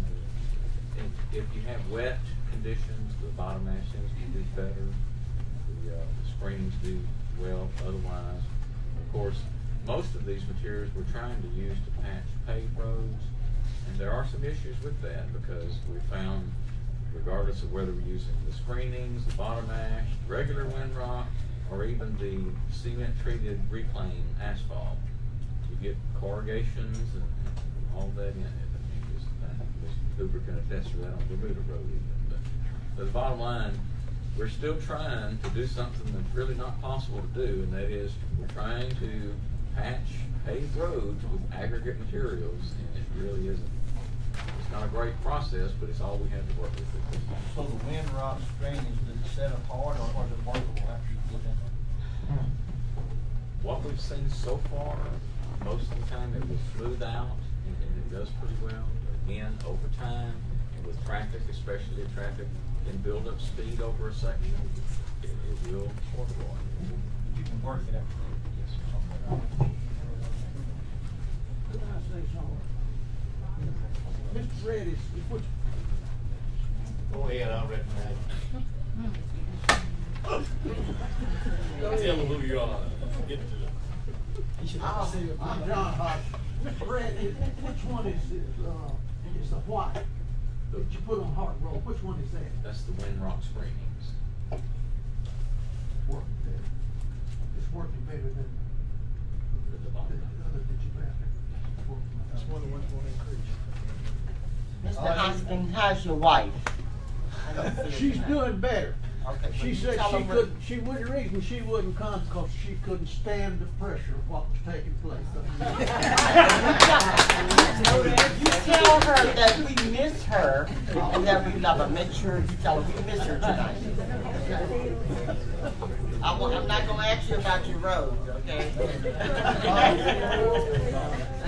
We're not gonna Any other? Madam Chair, I'd like to make a motion that we come out of public hearing, give everybody made all the comments they need to. Let's move on. Okay. Mr. Page? Yes. Mr. Rachel? Yes. Mr. Bedgood? Mr. Bell? Mrs. Hoover? Yes. Yeah, Council to consider the adoption of ordinance 17 dash. Vote. Okay. Council to consider adoption of ordinance 17-2017. 16. Okay. Council to consider adoption of ordinance 16-2017 to adjust revenue of insurance claim to add line items for expense for building and ground, Windrock Springs, and to adjust the item of gravel, Windrock and bottom hatch. I'll offer. Second. Roll call. Mr. Rachel? Yes. Mr. Bell? Yes. Mr. Bedgood? Yes. Mrs. Hoover? Yes. Mr. Page? Yes. We return to public hearing. Mr. Doug? Yes. Mr. Rachel? Yes. Mr. Bedgood? Mrs. Hoover? Yes. Mr. Page? Yes. Council to consider adoption of ordinance 17-2017 for part-time parish engineer for the parish of Natchitoches. It is now open for public hearing. And any, I recognize you. Why I was so slow to even respond to a vote, how many times have we voted on that particular issue? Can someone tell me that? In the last 6 months or whatever? I think this is the fourth time that it's been on the agenda. How many times? That was- Third. And that's why I was slow in to continue having these beat me with their horses things up, because I mean, to me, and this is just only the one district that I serve, we've talked about this time and time and time and time and time. And, you know, it's just, it's really frustrating to continue going over the same thing over and over. Now, I know everybody have their own opinions about things, and God bless you for having it. But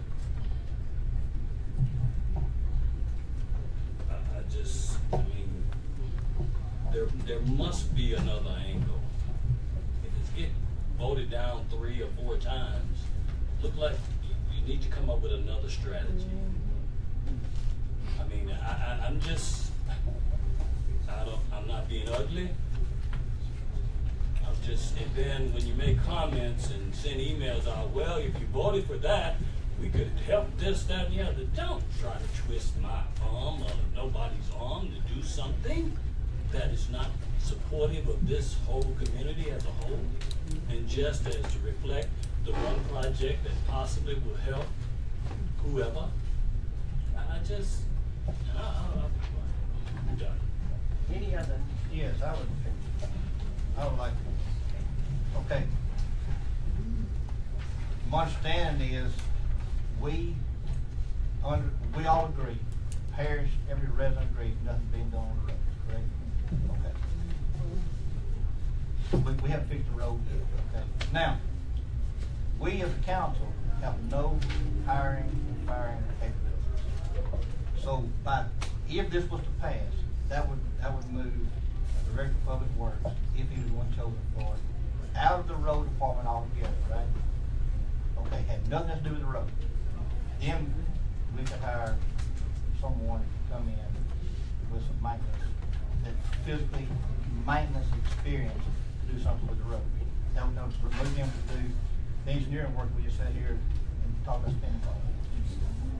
Okay, that's our only way of getting Mr. Rhett out of the highway department and moved into an engineering.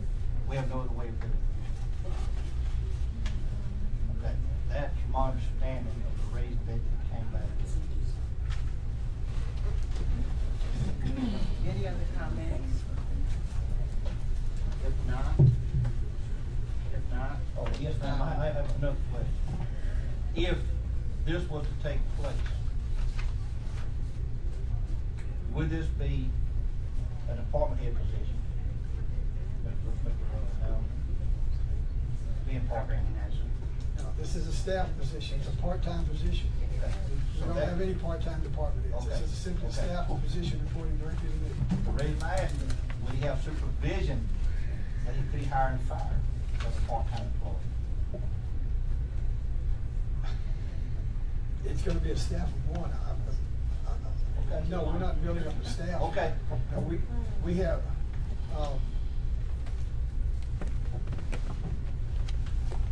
I think I understand your question.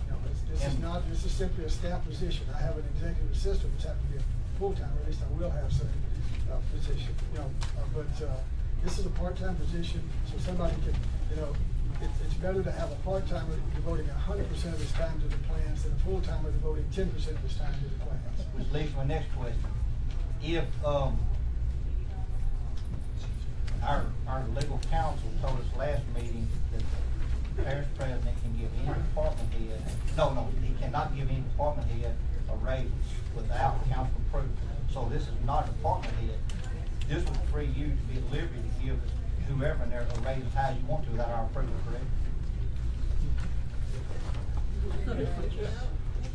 Well, it would have to be within the salary range approved and also within the money put in the budget part. Without our approval. As long as it's within the range. And in the budget. Okay, let's go over salary one more time. Debbie, can you provide that for us? Tell me what we looking at. And my understanding now, y'all quote me if I'm wrong. Okay. This is a what, 2 day, 3 day? 3 day work week. Maximum 3 days a week. Maximum. No more than 3 days a week. Okay. And now what kind of money was you talking about? But we get it all straight tonight.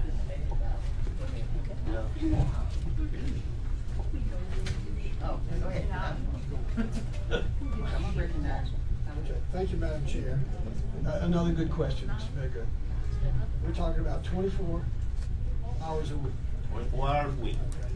And we're talking, on the average, now, it could be 22 one week, 26 the next, but we can't average much more than that, or we get in trouble with the benefits part, the retirement, Understand that. health care. Can't pay no more now, don't count that. And we're looking at no more than $55 an hour, okay? Which would be a total of $68,640 a year if we worked 24 hours a week. The whole year. Basically, that's the same salary, pretty close to the same salary he's getting now. That's, okay, and he's drawing what now? We can't say that, can we? I'm sorry. I don't want to tell everybody how much money you get. Hold on, let's understand what we're dealing with, because you didn't tell this. Now, this is public comment, y'all heckling, and you have a right to walk up to the podium and say whatever we out here thinking or saying as well. So don't. I'm just trying to get it so we know. Yeah, I mean, everybody's running around the table. Okay, we're talking about what now? Around 90,000? No, it's, that would work out to 68, almost a little over 68,000 a year. All right, 68,000 a year. I would point out, Mr. Biggood, Okay. the last consultant we hired from a firm was $175. Okay, I understand that.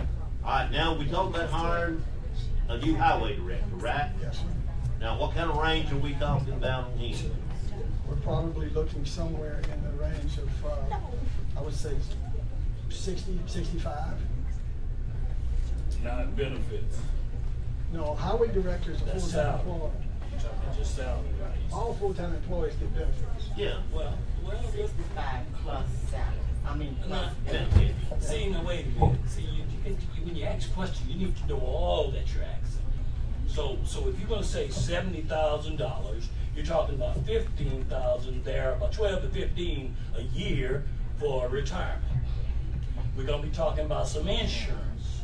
That's gonna be another 10 to 12 maybe. So let's run these numbers up right. Let's not lie now. Let's talk straight numbers. And I don't even call nobody no lie. I'm just saying let's lay it out. All right. Back. Can I get back? Okay. All right. 68,000.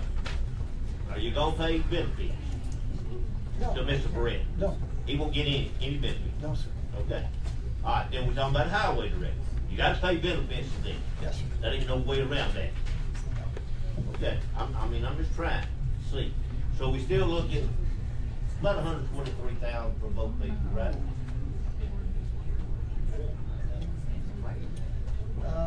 Yeah, 130, so that neighborhood, I'm quick math, but, that's correct. Now, we had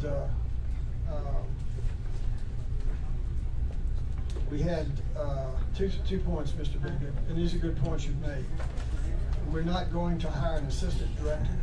We haven't had one for some time, since Mr. Rachel left, and we're not gonna hire one. That was budgeted, I think, at $50,000. That position will not be filled. And we're also, should keep in mind that the engineering that Mr. Grant or whoever ends up in the position would be doing it at a much lower cost than if we were going outside the parish. Okay, Johnny is the assistant right now, isn't he? Don't call him names. He's not calling the assistant. Not call He's- names. We have a road maintenance supervisor out there, and we have one other person that's acting as a road maintenance supervisor. And I have a question. If there are other projects that something came up with another project, you're saying 2 to 3 days. If a project came up and if it goes over that, will he still be hired to do the job for that project? we'll have to control his time. He may be allowed to do the job, but he can't do it if it means he runs his hours up over the time allotted.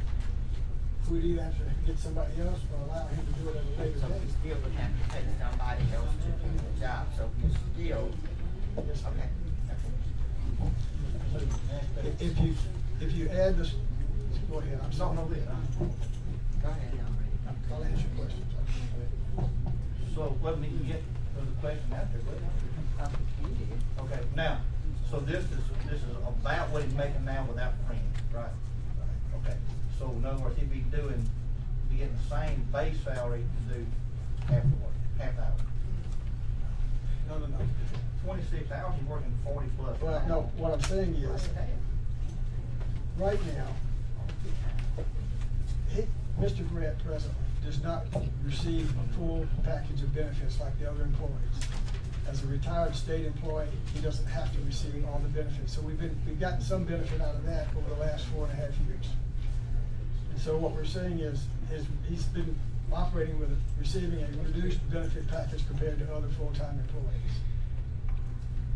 If you take what his hourly wage is now, if you divide his annual salary divided by the 2,080, and add in a little bit to cover the partial benefits, that works out to the $55 an hour.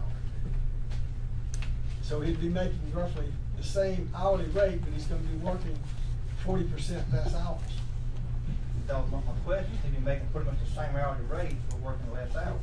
So I mean, he's getting a raise for working less hours. No, sir, he'd be making the same per hour. But we just made that up. Because he's working less hours. Okay. My name is Debbie. My name is Debbie Savelle. My question is, if we have a full-time engineer now, and we're paying him, what exactly is the part-time person being figured in for ever for? I mean, is there a length of time he'll be available and only for a certain project to help us out? Because we're overburdened apparently with all these roads we can't build? Answer that question, Madam Chair. Yeah, the answer is, we're not obligated to work him any hours. We're saying we can work him up to an average of 24 hours a week.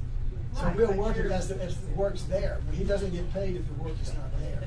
I've been in And we business don't myself, have, and I kinda know how that let me works. finish, please. We don't have a full-time engineer. We have a full-time highway director who has been trying on the side to do some engineering, and the demands of the highway department, public works, and solid waste that he handles, has prevented him from devoting the time that we really need to engineering. And that's the reason we came up with the part-time engineering position. And when you worked for the state, was he an engineer at that time? Well, yes, ma'am. Well, For then 32 he's an years. engineer. He is an engineer, but he has not been a full-time engineer for the parish. I want to make that distinction. I get that. I'm just saying that when you start hiring part-time people and you're allowing them basically 24 to 26 hours a week, at what figures to be more than most of these people are now probably make in a year, and that's a part-time job. It's part of what we're paying that, so we wanna know, is this part-time job just for a short period of time? Is it for ever? I mean, that's what I'm asking, because the parish is already strapped on all expenditures, so why are you taking on basically another salary? And then of course there'll be a time when $55 an hour is not enough, it'll be 70.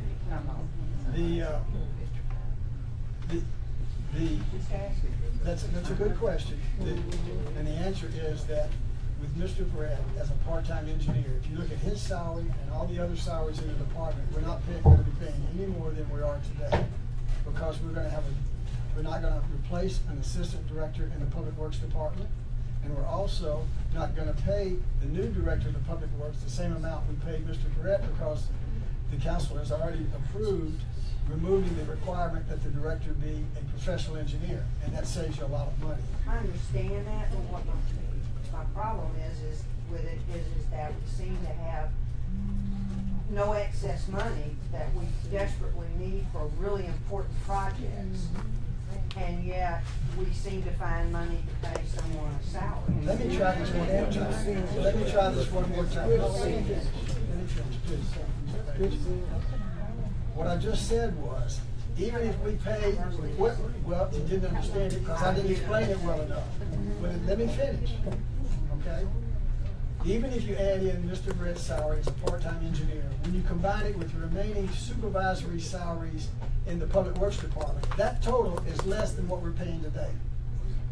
Plus the fact we're getting an engineer at roughly 1/3 the cost of what you had to do if you hired with a consulting engineer to do the same work. Y'all can do what you want to do anyway. Well, I don't understand it for you. Thank you,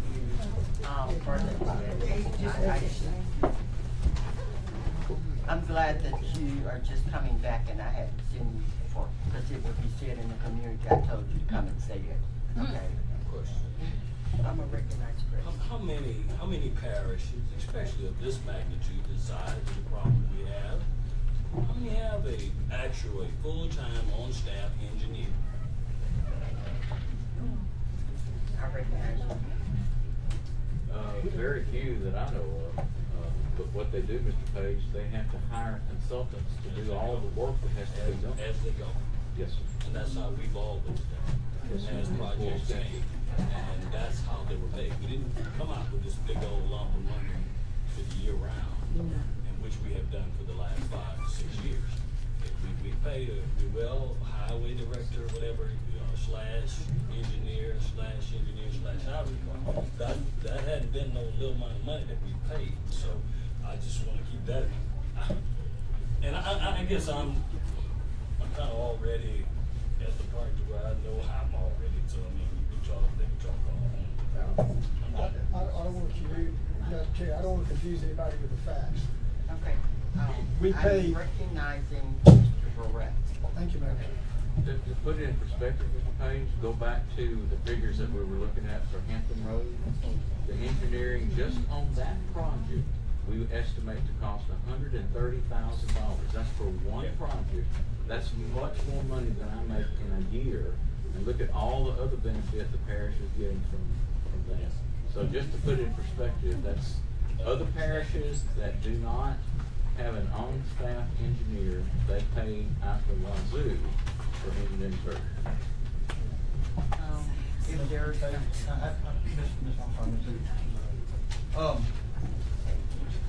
I'll call Ms. Payne, I'm sorry. Madam Chair, how about that? Okay. I know last month, Mr. Red looked at it and said he has 43 special projects he's working on, correct? Was that stated on record? He has 43 special projects? That did not necessarily, if I can answer, Madam Chair. Sure. That didn't imply I was working every minute of every day on every project. I understand, but you said, on record, you said I have 43 special projects that I'm working on at some point. That's correct. Okay. Now, just Wednesday, I sent a public information request asking for a list of all of your special projects and how you prioritize them. I got one here, it's only nine items long. So how many special projects do you have, Mr. Red? I recognize you. The list that I gave you, if you recall, in looking at the information that's on there, those are the active projects that at this time that I'm actively working on. Okay? Not what you're requesting. Those. I asked for all of your special projects, whether they in the bottom drawer of your closet or where, I wanna know which ones you're working on. Okay. 5 minutes, it's time to move on. I've got 5 minutes on that one. 5 minutes. I don't know because you watching, but I went on 5 minutes. Okay. When I just took the floor. Okay. I still got 3 You've minutes. been talking. It is time to move on. Can I get a motion? Come out of public. Come out of public hearing. Come out of public hearing. Can I get a second? I'll second that. Yeah, I'll second. Can I get a vote? Yes. Mrs. Hoover? Yes. Mr. Rushing? Yes. We are now out of public hearing. Council to consider adoption of ordinance 17, 2017 for part-time engineer for the parish of Natchitoches. I'll move it, and if it's seconded, I want to amend it. What? They're amended for what? No, yeah, I heard you go. I'll say, you don't hear I'm Point of order. If you're roll call. Point of You order. gotta have a roll call. Are we at public? We're out of public. Okay. So you can't. If you want to move to vote on something that's amended, I'm gonna recommend that you actually amend it first and vote on the amendment before voting on the actual. properly, you've got to get the motion before you and vote on the amendment before voting on the whole motion. You gotta, yeah, that's what I'm doing. Okay. But, question straight, wait a minute. Now, hold the horse right here. How you gonna amend something and you say you do all this at the beginning of the meeting? Now, how you gonna amend now, in the middle of this horse we planted here? He's amending the proposed ordinance, not the agenda, sir. So what now? He's amending the proposed ordinance, which you can do during the meeting. It does not need to be done at the beginning of the Okay, so agenda. he's not adding anything or taking away from it. You just wanna change the language, is what you're saying? I'm assuming, I haven't heard his amendment yet. Well, And once I he had does heard that, people, can that's you why give I her, worried. can you give her something? Can you look up something for us right quick and let us see?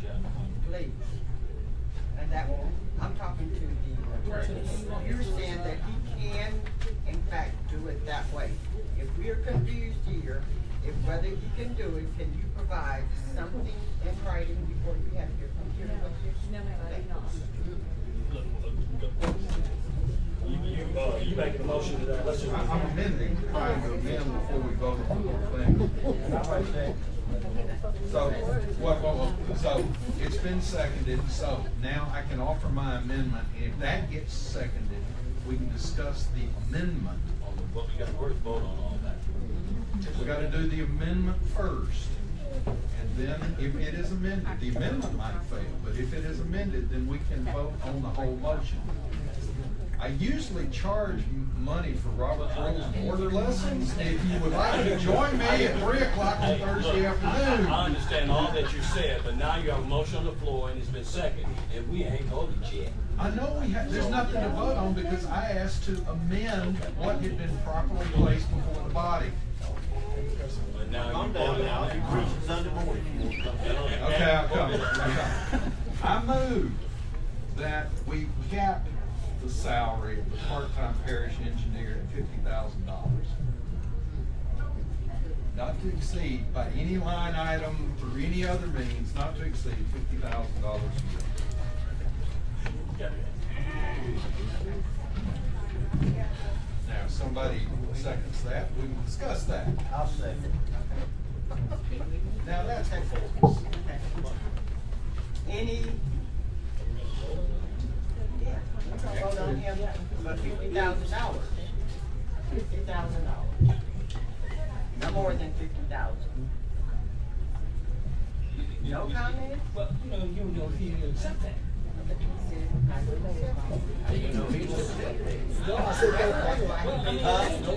Do what you gonna do. We don't vote. Okay, let's, can I get a motion? That's moved and seconded. Okay, roll call. Yes. Mr. Bradshaw. Yes. Ms. Bagley. Yes. Mrs. Hoover. Mr. Page. No. Pass. Now you've got to vote on the whole. Okay. But we haven't. Just amended. Just amended. What was the vote on the amendment? Mr. Doug, yes. Mr. Rasho, 4 to yes. 1. 4 to 1. Mr. Page is the only one saying no. Okay, go ahead. Thank you. Yeah.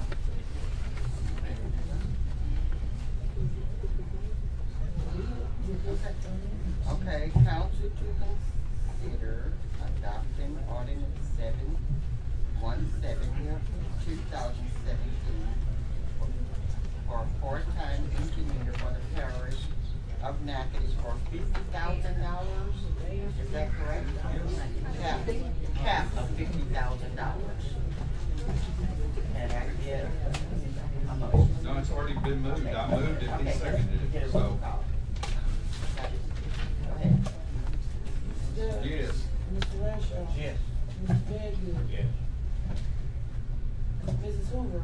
Yes. Mr. Page. I'm gonna vote no because I'm just saying no because I don't see the man voting for it to work after that. I'm sorry. I mean, you know,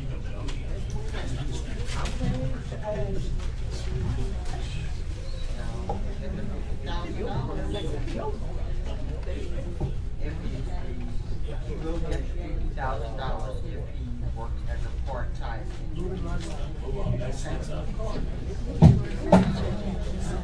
Action on proposed ordinance.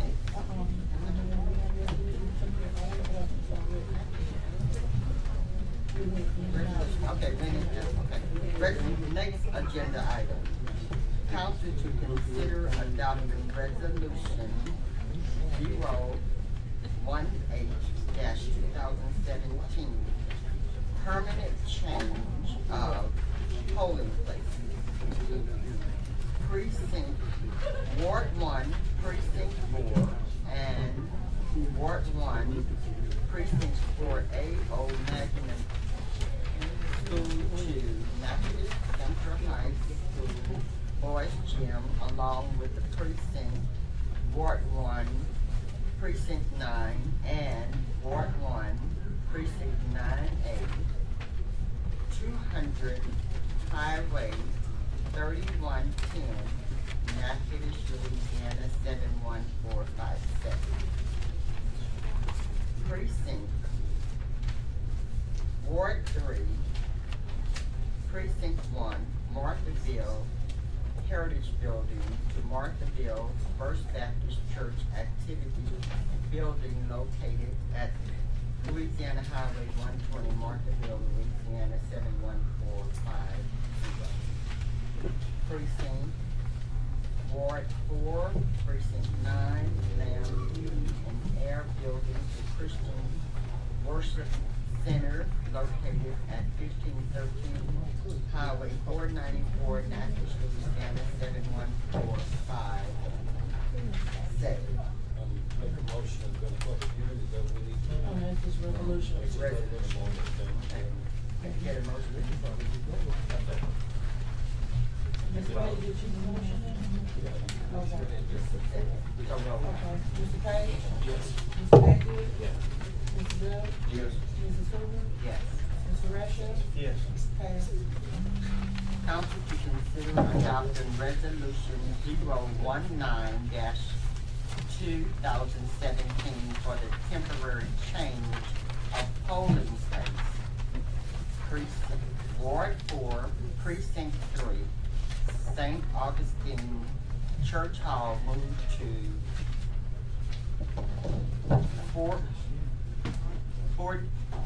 Ward 4, Precinct 1, the Cypress Jury Voting Building due to the scheduling conflict at St.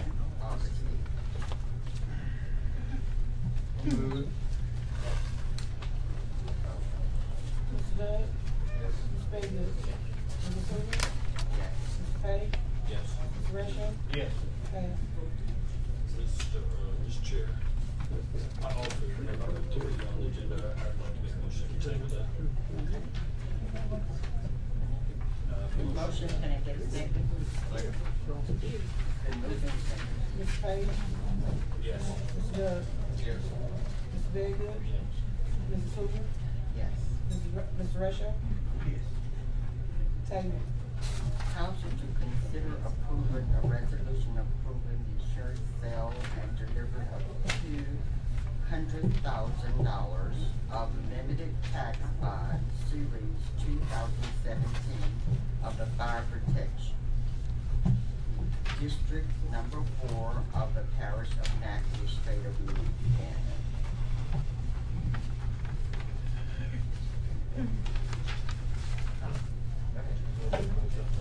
Yeah, Madam Chair, this is Fire District 4 down in Provençal. They're proposing to build a new building down there next to their station.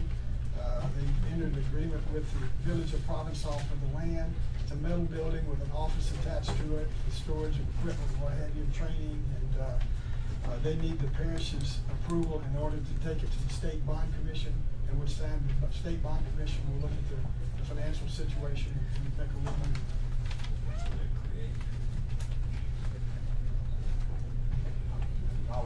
Second. Mr. Russia? Yes. Ms. Page? Yes. Mr. Backwood? Ms. Bell? Ms. Hoover? Yes. Passed.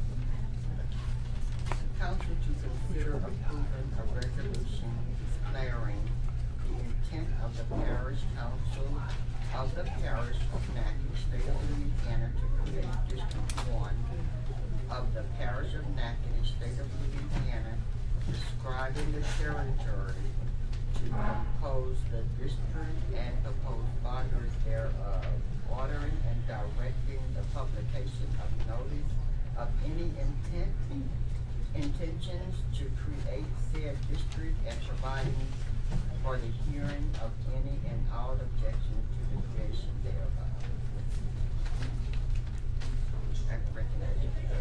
Madam Chair, this item and the following three, those four resolutions are the resolutions that the companion resolutions to the four ordinances that got introduced earlier for the road tax. These are, it says district number, it should say these are road districts. And what this resolution does, the first one, it was an ordinance to get the ball rolling so we can discuss it at a public hearing. That's the ordinances. The resolutions simply say you have to pass the resolution so the state will know that you told your people in your parish that you intend to have an ordinance voted on.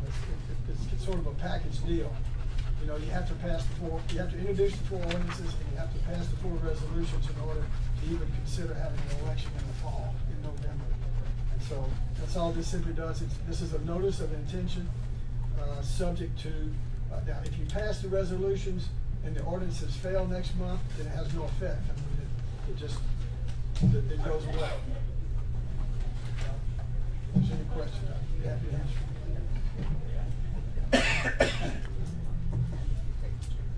Okay, go ahead, I recognize, The Rev.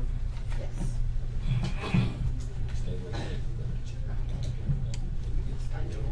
Swapping chairs. Music chair, somebody, or is a cake for sale or something? I can, I'm an auctioneer, you know. Okay. Mr. Nowen, I direct this to you.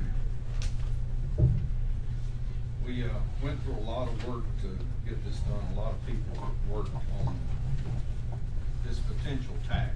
And for those of you who weren't into the scintillating presentation, this tax would mean $34 million over a 10-year period to pass this parish library. This tax will not pass with Mr. Barrett working for the parish. So, tonight, unless you terminate him or he resigns tonight, effective July 1st, I'll not introduce this. And you saw the 3-2 vote.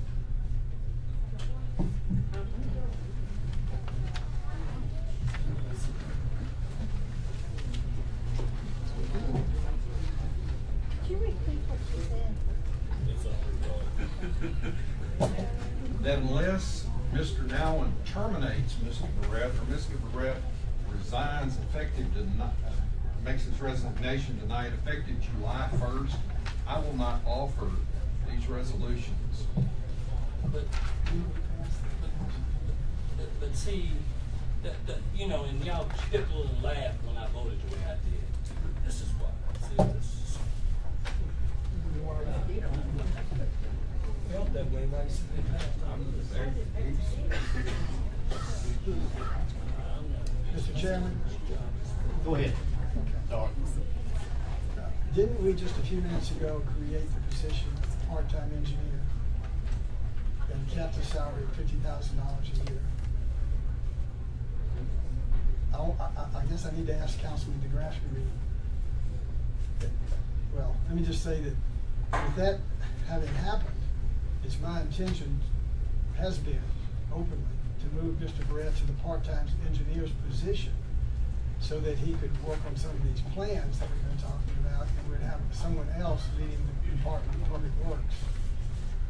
Are you saying, Mr. DeGrasse, that he needs to resign or to be terminated as the Director of Public Works, or from all possible employment with the parish? All possible employment within the parish. Anecdotally, the voters of this parish are just frustrated with the excuses and the. Then I would request that we go into executive session to discuss a personnel matter. It's not a personnel matter. Well, you've alluded to Mr. DeGratte's performance, and I don't think we need to go any further in executive session. Now, We don't really need to discuss this in further. yeah. If we're gonna go in the you know, executive session, we can do it at the end with the rest of it. But Okay? see, I have a problem with you were saying now, Mr. Graffey, you're saying that you're not gonna offer this, like you're offering it yourself. These other people who sit there and voted with you to do this, and this is a problem. This is a serious problem. I mean, it's not about whether I'm satisfied with Mr. Barrett or not. It's just the way that you handle things. And I just have, you know, that's just not the way that if I would have voted that way, I would be very infuriated that you are using my vote to try and say, well, okay, now, if I don't get my way, I'll throw all this out the window. Like a kid, so I'm gonna take my ball and go, I don't see a problem with that. Now, you know, and that's your opinion, and this is mine, and that's all I say to you, anybody else. I got a great problem with sometimes with the work that I've been, every meeting up here, jumping up and down about pain, subdivision, and various other things. But in the manner which this is taken, the individuals that have voted with you as of this morning, maybe they feel exactly the same, but it's the manner in which this have been done. It's just certainly unfair, and it's not a manner in which that I won't be a part of it. All I said is I won't I offer heard it. exactly I'm what not you stopping said. you from offering it. I heard exactly what you said. I'm not stopping anybody from offering it. I just said I would. You know how I feel. I tell you, I'm not offering none of that trash. Okay? And I voted like that. And then people sit there and snickle how I vote. I know what I'm voting on because the people sent me there to vote against this kind of stupidity. Correct. Mr. Chair, it sounds like I'm being offered as a sacrificial lamb here, and for the benefit of the parish of Natchitoches and the citizens here. Don't do it. Don't do it. Don't do it.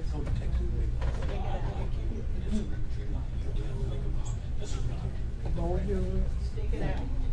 That's right. That's right. Don't do it. That is so wrong. Everybody, just a moment.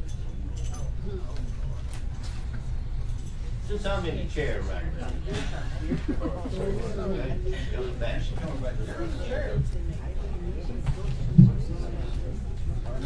I'm gonna say this, I'm still gonna say what I'm gonna say, okay?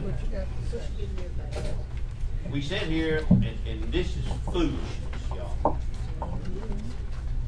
This is nothing but pure foolishness.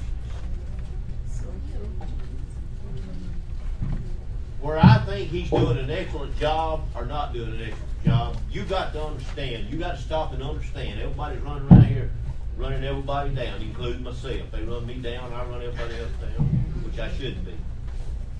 But the man is, in where we like it or don't like it, the man is loaded to the gills. Yeah. He's trying, I know our roads are in bad shape, I understand that. But he keeps snapping his fingers to make it all happen. Yeah. Well, you like me or don't like me, I'm just going to tell you the truth. Tell it. He cannot snap his fingers and make it all happen. Just like I can't snap my fingers as a District 4 council member and make it happen. I get mad when I call in and I don't see anything done for a month or 2 months. But we have to go back, and that's one reason I said we don't have $180,000, $200,000 to throw out there for this and that. We just don't have that kind of money. I'm sorry. I'm mad and I got 200 phone calls saying you better vote no on that road tax. A property tax is really not a fair tax to me. And I ain't made up my mind how I'm going to vote yet. I wanted to know how it's going, because I don't know anything about it yet. I don't like the way the district's drawn up, and I voiced my opinion on that tonight. And I'm not going to try to take up any more time. But for me to just sit here and run him down, I'm not. I know he's loaded to the hill. Yeah. He's been trying to do engineer work. Now listen, I want all y'all to understand what I'm saying tonight. He draws a good salary. A good salary. But you got to understand too, he's the highway director. He covers 940 miles in this district. Then he's doing all the engineer work too. That's double duty. So stop and think about what he's doing too. Put yourself in that position. And then, I know I get phone calls every day from everybody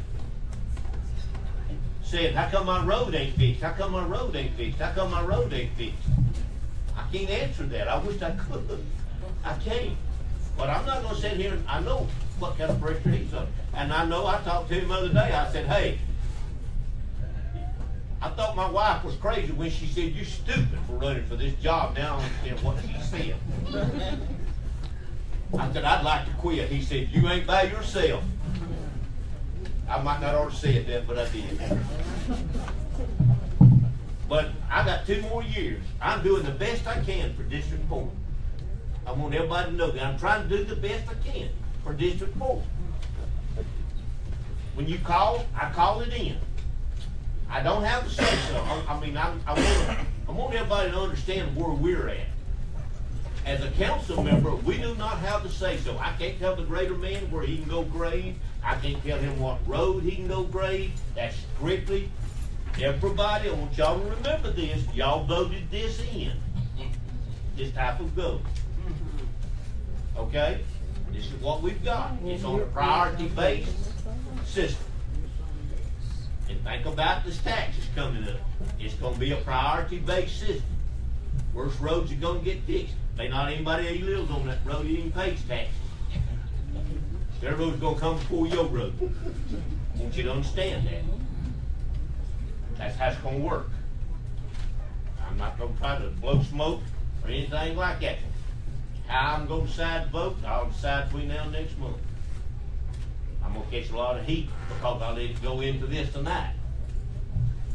But I'm just as truthful as I can be. Y'all wouldn't try to tell you a story about anything. I'm not that type of man, I'm not. You know, already know we've been there. I've been elected twice. Whether I run again or not, I don't know. Or what my wife does. I'll check this. But I don't know, I'm like Chris, something that's ain't right here. I don't know what that is. I mean, what I'm saying is, I'm trying to grasp. You wanted the engineer position, you and Russell. And now you don't want the engineer position, you want him out here. Not even as an engineer. The parish engineer will take, but we need to advertise and run that process. Well, I thought if he's gonna be a parish engineer, if he accepts that money, he won't be the highway director anymore, am I right? But isn't it up to Mr. Nyland and not up to you? You? Am I? Yeah, he hires. Well, I mean, If you wanna take the $50,000. We have to advertise this position. I'm sure Mr. Brett, well, I'm not sure, after tonight, he may not apply. Okay, he may not apply, but it has to be advertised. If he applies, he'll be one of the candidates. He'll be a strong He'll just candidate, be but I don't know who candidate else. for that position. Yes, sir. Yeah. Okay, let me just, Mr. Baker, and kind of stuff. Thank you. Vice Chair. Just wanna say, I know you think, and Mr. Barrett has, multiple duties that he does, but you know, when you were saying that, I was thinking about all out there at that highway department that try to keep up this parish, walking behind the truck with a shovel. They have multiple tasks also. So when you're an engineer and you're a public worker and you multiple tasks, I'm sure there's plenty of people out here in this audience that have jobs that have to multiple tasks. You're hired for one thing, but you do 3 or 4. That's just okay. Moving on. Well, we got his, yeah. We still on number 5? No, he put his in there, we got to vote one way or the other on. Amendment. Or introduce. And get a second on. We are on, I left on number 5. You still on number 4? I left on number 4.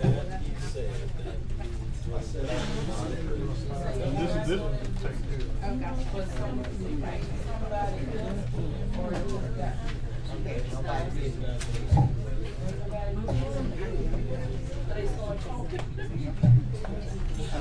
Consider a resolution improving insurance building. Council to consider approving a resolution declaring the intent of the parish council of Natchitoches, state of Louisiana,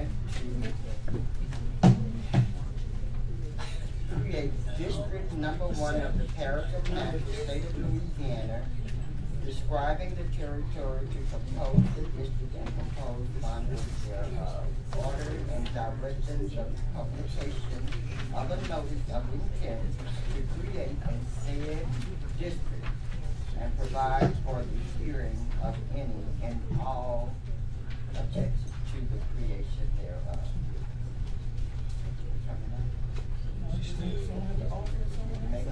Do I get an offer? You don't get an offer, it died as a like. It just died. Okay. I had my hand up. Okay. Okay, go ahead. So, if you let the resolutions die, you in effect say, we do not want to even consider a tax to help improve our road system. That's what you're saying. Okay? because without the resolutions giving notice of intent, it won't show up on the ballot. That's what we're saying. The Home Rule Charter provides that the selection of personnel is a prerogative of the president. He has the appointment of department heads is subject to approval by the parish council. The parish engineer position is not a department head.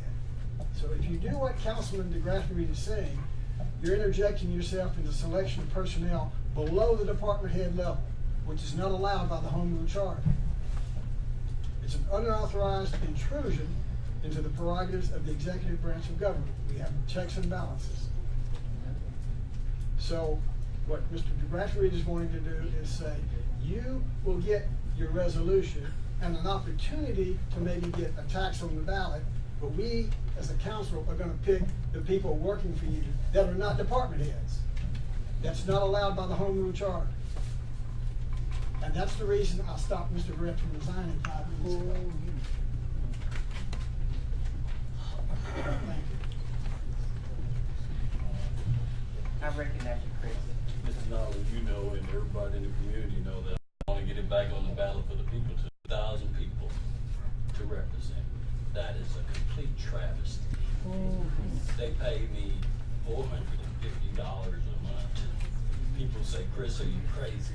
But I know that people would not have the representation that I'm going to bring to this table if I walked away. So, I did it for the community. But you sit here time and time again and people think that I'm whatever attitude. It really don't matter because my father raised me well enough to know I know who I am. It does not matter to me what you think of me because my vote, I'm not going to leave the people out. And it's not right to sit here. I always have a problem with one man running this parish. That's just me. If we had committees to be able to say, let's formulate with the people in our district to come up with a plan for a tax. But to hastily call me and say, oh, we're having a special meeting, let's do it. I knew that wasn't right. I was not going to obstruct my family's plans to come here. First off, if you're going to split up Mr. Bedgood districts, you're going to split up my district, I think it's not designed with that. And I know some thought went into it. I'm not trying to say that, you know, one thing or the other, but, you know, I just, to me, I just believe that, you know, we've got to do what the people will is. And I truly believe that we're going to have to do something different from what we're doing here. And then, you know, hey, 2 people go this way all the time. This is too close of a vote. When we talk about I represent 8,000 people. No. This is crazy. And Lord knows, I'd love to hear from you if you got a problem with whatever. It doesn't matter, any part of the parish. When I raise my hand for all of these districts. But we got to stop and think about how we vote. And then when what's occurred, this all is showing your vote. Yeah, I ain't got 5 minutes. Yes. Come up. May I ask where we are on the agenda? We're on number 5 for 35 minutes. Number 5? Yeah, all around the end. Under resolution. Okay. I recognize this. Thank you, Madam Chair. You know, just a few minutes ago, we amended an ordinance concerning the parish engineer on the fly and then voted on the amended ordinance. This road tax, these ordinances have already passed. It's a proposition, a proposal to be hashed out and reviewed over the next 4 weeks and go through a public hearing at the next meeting. It's entirely possible that this body, these 5 council people, we decide at the next meeting, we don't like 4 districts, we want 5 districts. And we want the districts to overlap the council districts, which could cause some other problems. But, you know, it's everything that you do is subject to amendment. I think that we wanted a number of districts that were, we didn't want too many because everyone has to have its own fund and the county gets to be a nightmare. But you needed more than one, because there may be some areas of the parish that wanted to pass a tax and others that didn't. But it's not a take it or leave it deal. We've introduced the ordinances. They will come up at public hearing. They will be either accepted, rejected, or amended and accepted at the next meeting. But none of that will happen if you don't pass the resolutions. I'll move Thank you. number 5. I'm gonna move it. Okay. I'll say. Roll call. Mr. Doug? Yes. Mr. Rashad? Yes. Ms. Bagley? Mrs. Hoover? Yes. Mr. Page? No. No, voted. Oh, voting. I'm introducing, voting it. Okay, no, then let me rechange my vote. I have to. Okay, I- hold no. on. Okay, hold on. No. Let me stop it. Okay. Mr. Doug? Yes. Mr. Rashad? Yes. Mr. Bedgood? Yes. Mrs. Hoover? No. Mr. Page? Once again, the same no. Pass.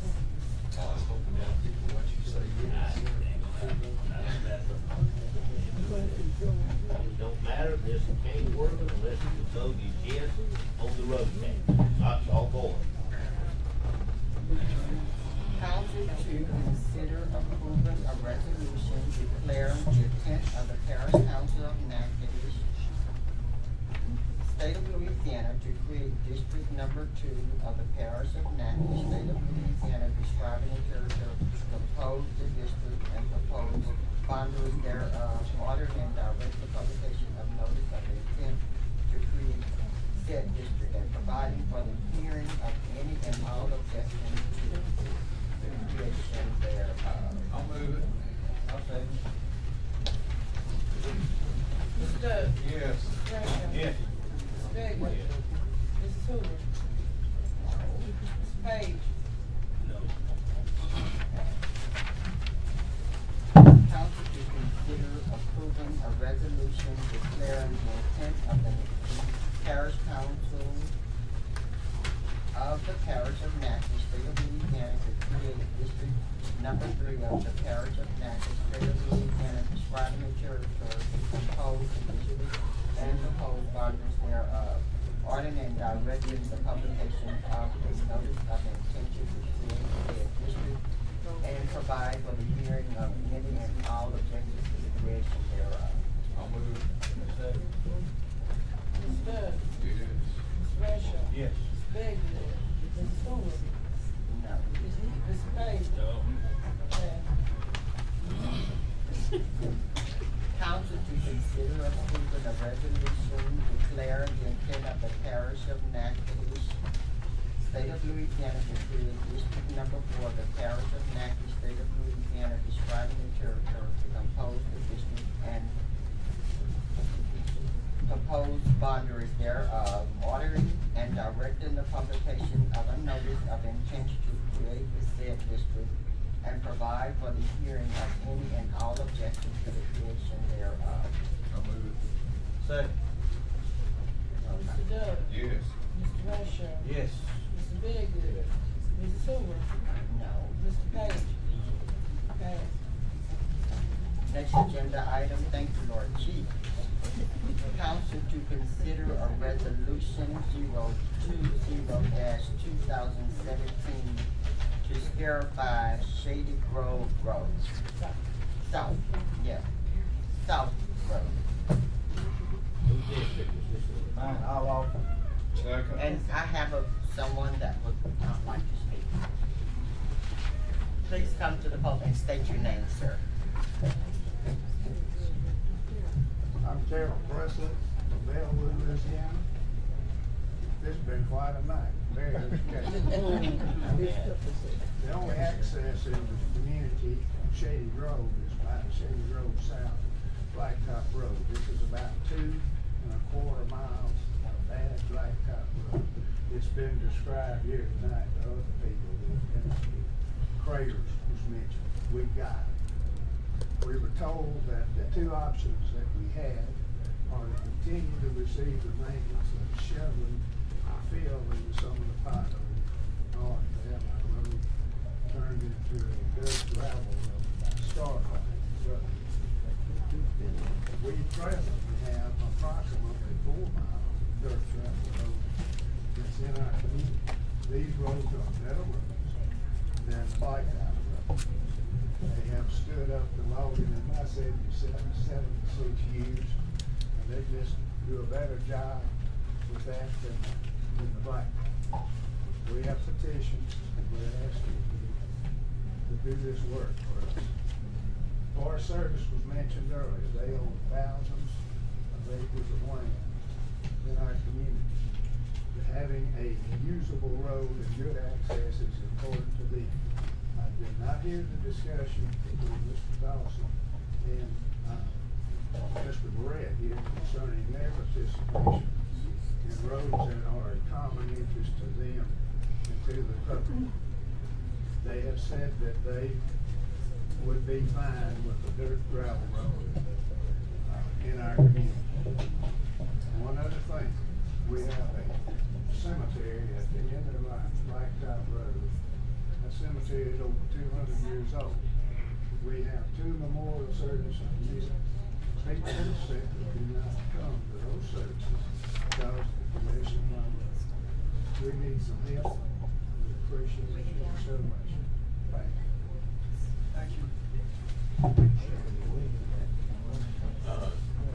Mr. Presley had talked with me earlier, several days ago, and relating back to the discussion with Forest Service, and Mr. Presley, this really would be a great, it's great timing on this because, as I mentioned to you, we were waiting on the Forest Service funds, hopefully to supplement our efforts in scarifying, and so the funding that is made available now, the $110,000, we can utilize on that road to help supplement whatever aggregate material would be generated by the scarifying.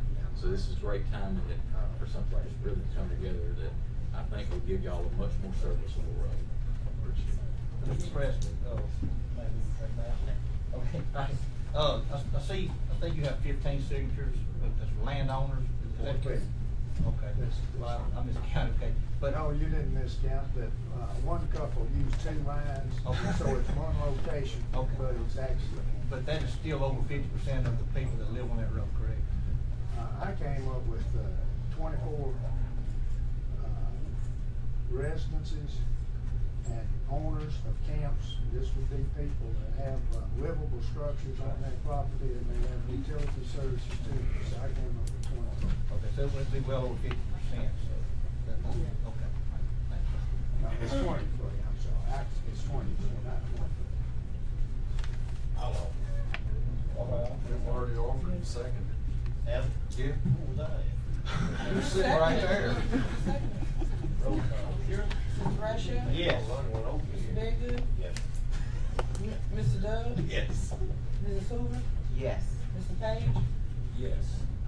Passed. Appreciate it. Next agenda item, council to consider resolution 21-2007 from the recommendation of the Head Start Policy Council that the location of the new will be changed to the parish council building. That was an order. Okay. If you'll hear a motion in a second to open the floor for discussion. You already. No, sir, this is different. I'll move it. I'll say. Okay, on this resolution, Ms. Hoover, if I may explain, we did both an ordinance and a resolution by request of the Policy Council to move their meetings to this room for a number of reasons, actually. And if the ordinance that was proposed had been introduced, its effect would be delayed until the August meeting.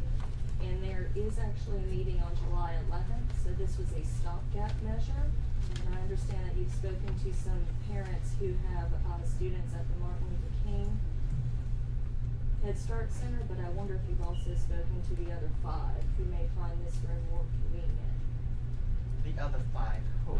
The other 5 Head Start centers, the parents of those students. There are 6, correct? No. No, I have not talked to the other 5 centers. but we're talking about policy council meeting from North Street, is that correct? We're That talking would be about, number- we're talking about the policy council for the entire Head Start program, Yeah.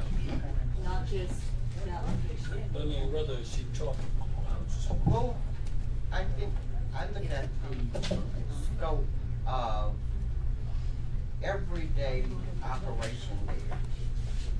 With the staff, all of them, they park, and they park in the back, okay? So if they're parking in the back with the everyday operation, if you bought those persons from other parishes, they will still have adequate room, you know? Actually, no ma'am. If anybody, would you like to speak, ma'am? I'm gonna recognize you so you can Me? come up. Yes. I see you shaking your Which head. one? Miss Carol? Miss Carol. She's gonna speak. Okay. But it's open. Thank you. I'm Carol Bryan, and I work as a health consultant for Natchitoches Parish. And actually, I think essentially that because schools are the very basis of where we want the community to feel comfortable, and that there is adequate parking, there is a way to have the meetings recorded there on site. And it's, I believe that if you did ask parents everywhere, that they are much more comfortable coming to a school than here. That's my opinion, that's what I wanted to say. But it is possible for the meetings to be completely comfortable and efficient where we are. And are you connected to Head Start to make that kind of? Yeah, I'm the mental. Tell us what your position. Yes, for about 6 years, working with Natchitoches Parish. And I've worked at all of the sites. Thank you so kindly. You want to speak to? Ma'am? Yes. Okay, Ms. Monroe, I recognize you. Good afternoon, everybody. I'm Sylvia Monroe, and I'm speaking strictly as a citizen from Jackson Square community. I know a lot of the parents that have students up at the Head Start Center, and many of them don't have transportation to get down here to this office. And I want you to know the parking is fine, because I know here lately, some of the parents have been parking over at Ben Johnson. The ones that do have cars that can park over there. And I just think it would be a good to be at the site of the Head Start Center. It makes it community orientated, and the parents feel comfortable. And it's, we have quite a few parents, it would be difficult for them to get down here. And I do keep up the scope of everything that's going on in the community. You have some employees from the office of parish government that's have a little disgruntled, and they don't want to come into the community. But our community is safe. We have the policemen that patrol our neighborhood, and I think it's a good thing to just keep Head Start the policy meetings where they are. And I would like to say that, you know, you don't have a vote from all of the policy council members, because some of those people don't come. But you have some that are concerned to keep it there in that community for years. It's been at the school, and I think that's a good site. That's my view. Thank you. And I'm gonna recognize Ms. Sharon Harris. Ms. Monroe, if you would please be kind enough, there are people, there's any parents out there that would like to come in. They stated the parking was a concern. There's no lighting in the back of the building when you park, because sometimes at night, you know, it's dark. They mentioned that. And also they mentioned that the recording, those are the 3 items that they mentioned at that time, that they would be able to come up here and have the recording done up here. It was only it was a suggestion. They voted upon it, and so that's the reason we brought it to the council. So, Mr. Vance, tonight, come to the policy council meeting and record. We're not there. discussing about Mr. Vance coming to the policy because council. you said they're not recording. I'm trying to figure out what you're talking about. Minutes. Audio Of recording. the Okay. minutes. Okay, okay, audio recording. Let's clear that up, because I was wondering what you said. Are there any other persons in the, okay, let me recognize you. Dr. Gloria Smith, I'm a member of the Policy Council. The reason I think that we should keep it where it is because it's in, parents are in walking distance if they wanna come to the meeting. They don't have to worry about transportation. Again, they could park in the back. We don't have so many people that we have to worry about parking. It's really not that many people. We have requested, the policy council has requested that a recorder be purchased for that purpose. We've never gotten it. I mean, it's not a long process. We requested this back in November. We have yet to get that recorder, which doesn't cost a lot of money. I mean, so I don't see the issue with moving the meeting. I think it should be there because our secretary does not have a computer.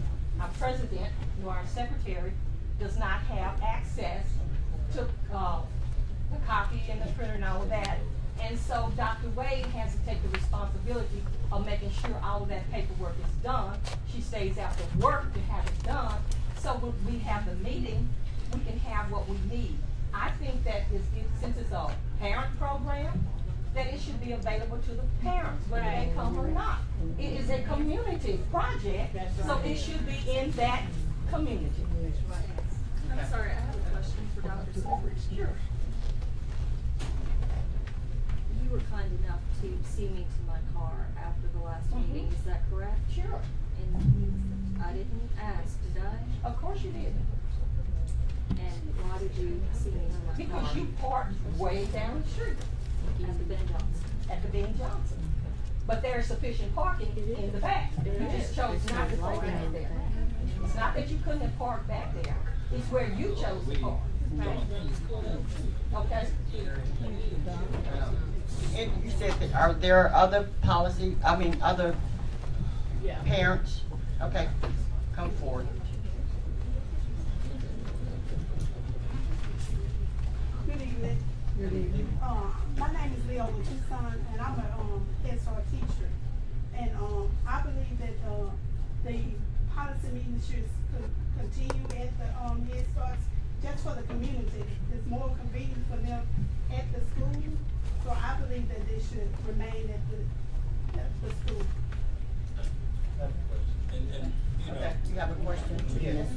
Yes, well, just whoever, now, the policy council and Head Start meeting, does that only represent that one location as stated earlier, or does it have several other places?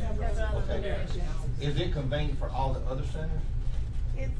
Yeah, because they come there, they used to be at the, that central place where everybody come and have the meeting, so it's been there. And if it was held anywhere else, have you heard anything about more people showing up that wasn't held there? I believe they wouldn't show up. And the last question I have is, you know, back whenever another committee made a recommendation to take action, we couldn't go against it. Why is a decision by the policy council brought before us to override the decision? Right. It's override. The parish governing authority, which is a combination of the president and the parish council, has oversight authority on certain things. This would require an amendment of the bylaws. That is why you all are asked to vote this matter. My name is Catherine Bright. Head Start Center. I contacted my parents, and they would like to keep the meeting at the location. So you're from the Breeder Camp? Yes. Okay. Yeah, I heard that. So many people are saying really the same thing. Yes, all saying the same thing. So, thank you so kindly. Let us, okay.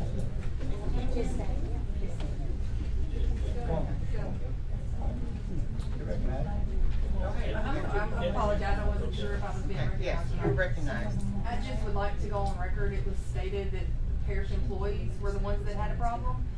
Parish employees did not initiate nor have a vote in the policy council decision, and I just wanted that to be on record, that it was not initiated by a parish employee, nor was it voted upon by parish employees.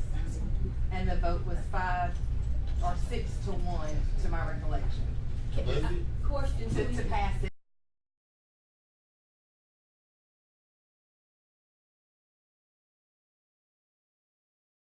employee who attends the meeting to go on the record to say that I, nor any other parish employee, initiated or was aware of the issue until we saw the agenda, which it was already on.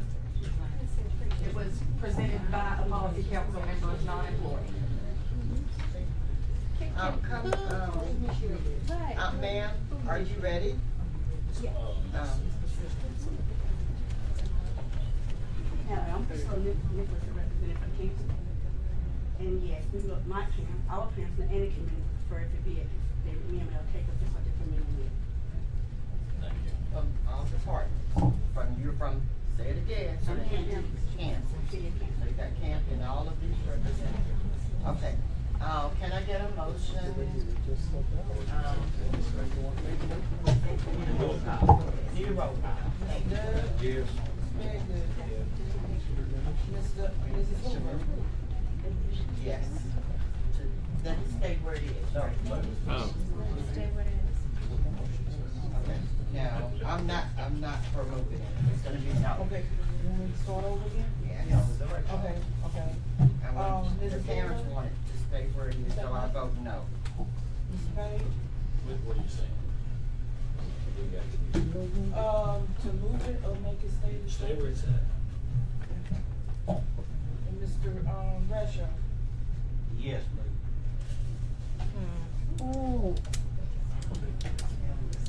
Russia, I mean, Mr. Bigger. You want to stay there? What was the vote? 3-2, yes. For the month of July. It didn't really matter. For the month of July only? Yep, that's what the resolution said.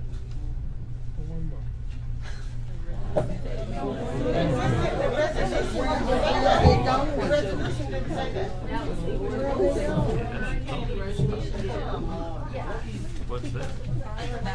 Okay, yes. The ordinance required first introduction, which would mean that it would not become effective until the August meeting. The resolution was a stopgap measure for the July meeting, and so after the July meeting, maybe some of those individuals who attend the policy council meeting might come back and ask the parish council again, but the resolution was for July only. July only. Okay, parents, you're July only. So you can come back to the council, to the parish council and make something you want to different. Just say that. That is so sad. That's the way you go back. It's gonna go back. Yes, that's what. Let's say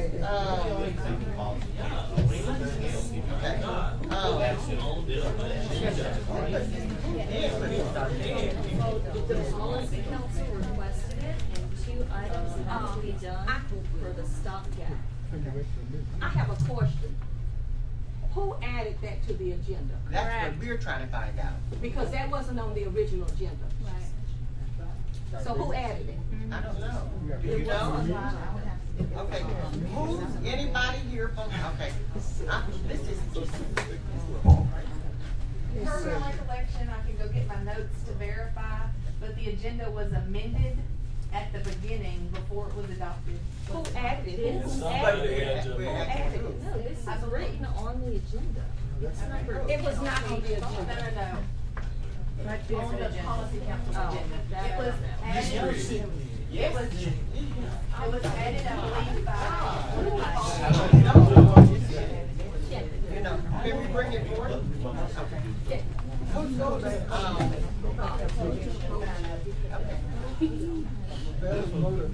Now, I was at the meeting, so I'm gonna say this, and I'm saying it in a professional way.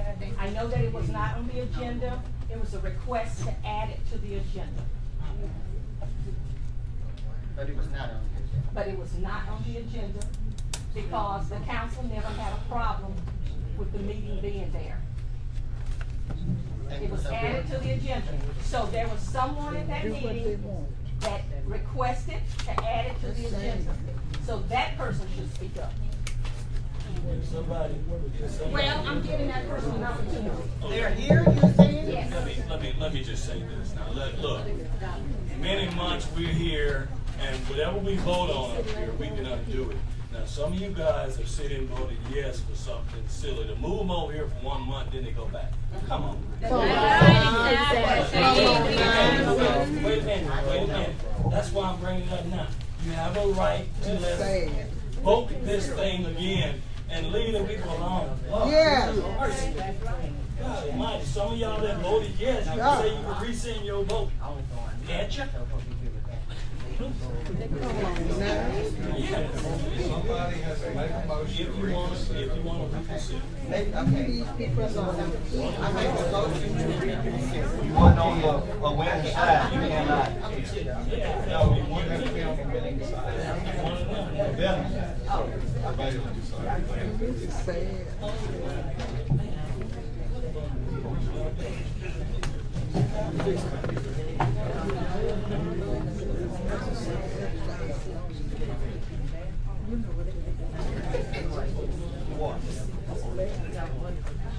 Move right along.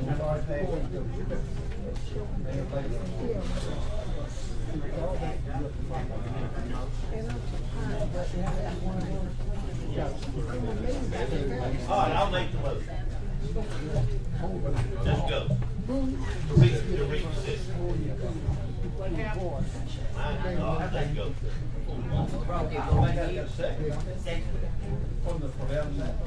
No.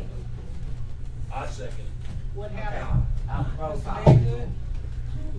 Tell me what I'm voting on this time.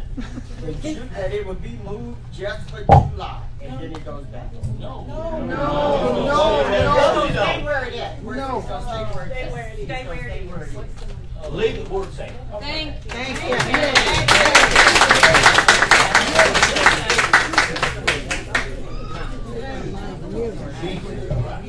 Makes life miserable. Yes. Leave it alone. Ms. Page.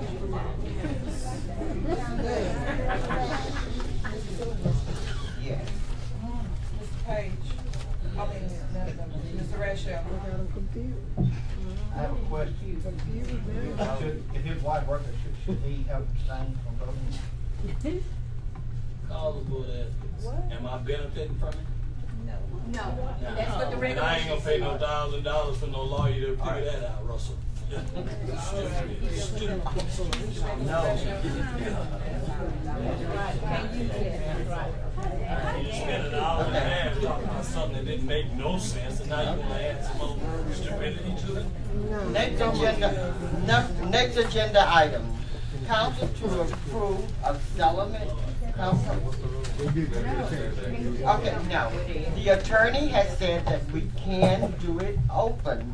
What are y'all? Number, 12. yes, that we can do it in an open meeting, but it cannot be discussed. Is that correct? I can't give you a lot of detail other than, after the last executive session, when the council came back in, I was authorized to convey an offer of settlement for $2,090 in the Morgan lawsuit, and that offer has been accepted. I'm asking for final approval by this council, to settle the case and, sign the receipt and release and close it out. I'll make a motion that we give you the authority to do so. I'll second. Ms. Page? Yes. Mrs. Rachel? Yes. Very good. Yes. Mr. Dove? Mrs. Hoover? Yes. Council to consider authorizing the president to qualify and experience statements and design plan development.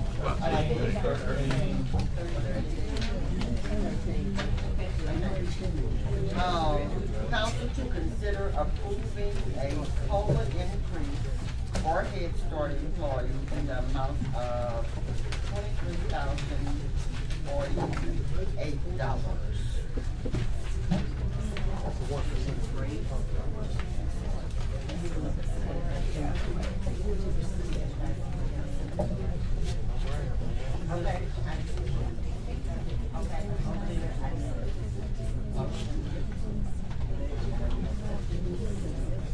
We're on number 13. Okay. We need to add that it will say at least a 1% increase, because it has to have a 1%, so it will be more, but it's a 1%, at least a 1%. But this is mandatory, isn't it? Yes. That's what I thought. But I just need verbiage to say a 1% Okay, more so than a it- 1%. Okay, so it's more, well, that 1% is, is gonna be more than 23. It's gonna be that, okay. Can I have a motion? Okay, second. I'll second. Okay, roll call. Mr. Beggars? Yes. Mr. Bud? Yeah. Mrs. Hoover? Yes. Mr. Page? Let the record reflect that I'm abstaining, because you might get $5, Mr. Russell Rashawn. All My right, wife worked there for about 27 years or better for No. your information. That's why, you know. Okay, that's, council, next agenda item, council consider authorizing the parish president to solicit qualifications and insurance statements and design. Plan development and construction, engineer and inspection work for the hard surface, after noted. I recognize you. Chair, since the budget amendment to put funds in that account didn't pass, this is. Okay, great.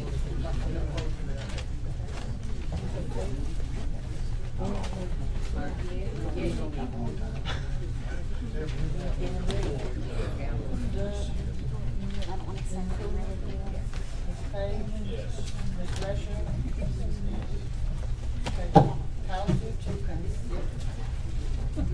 Council to consider awarding contract award to, is it Vector or Mosquito Control Service?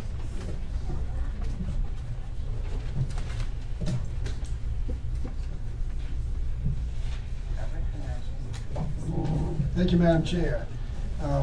At a previous meeting, you authorized us to solicit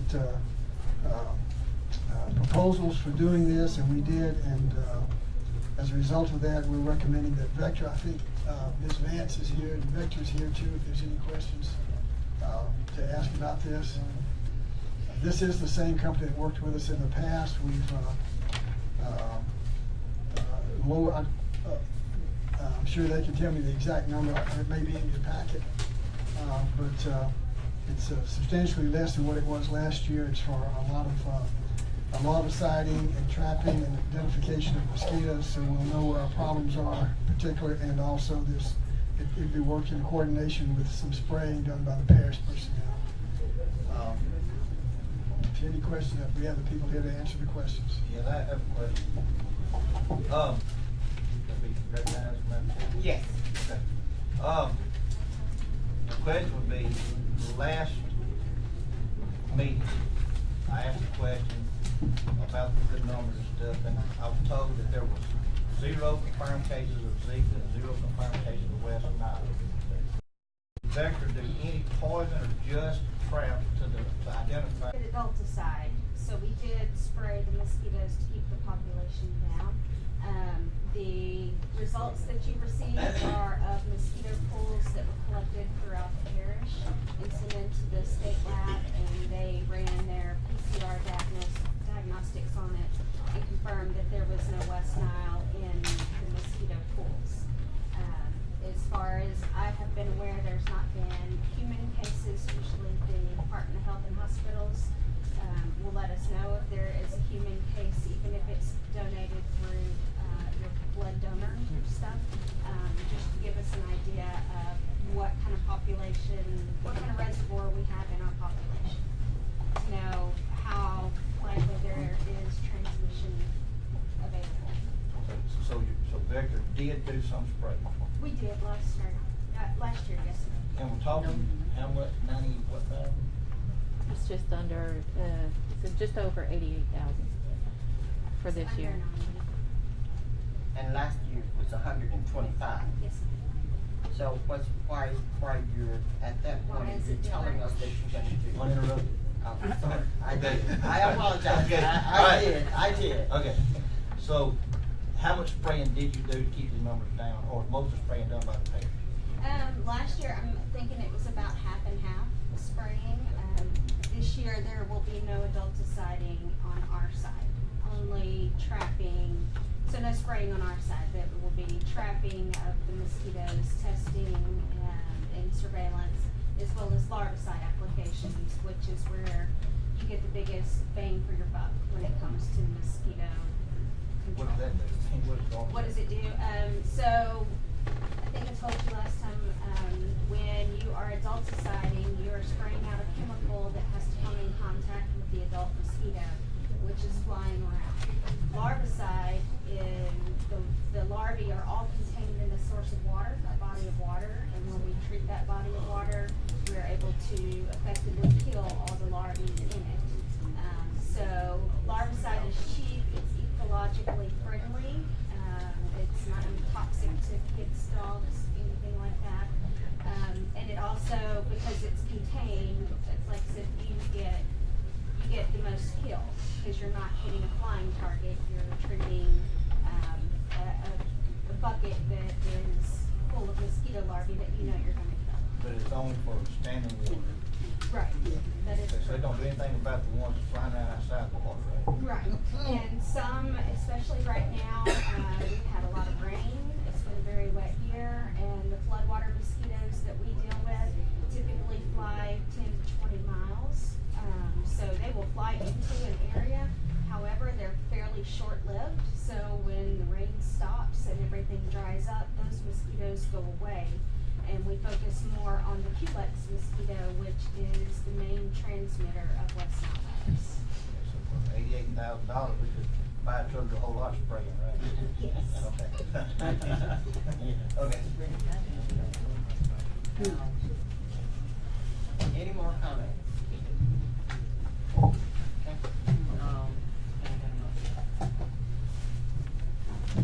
Motion?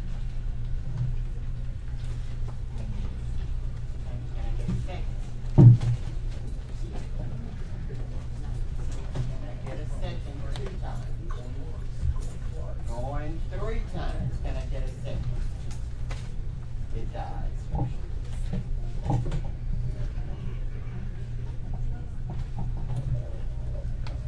Next agenda item. Council to consider approving Head Start calendar for the school year 2017-18 for Natchitoches Parish and DeSoto Parish.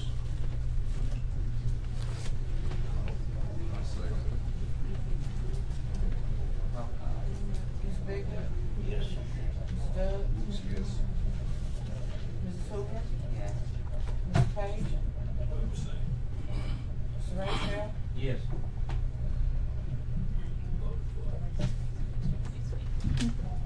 Next agenda item. Visitors for non-agenda items.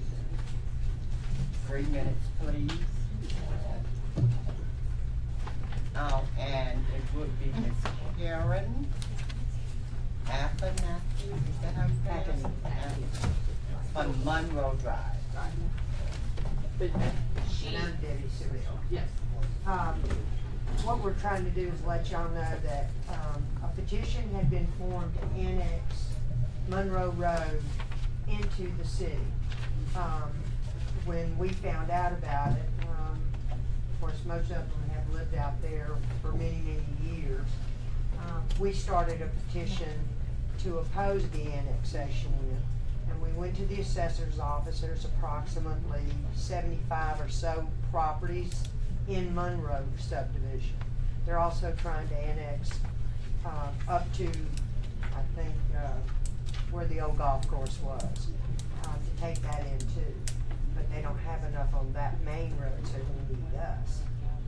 But out of the properties that are in there, we already have over 43 names of property owners that are in objection to this.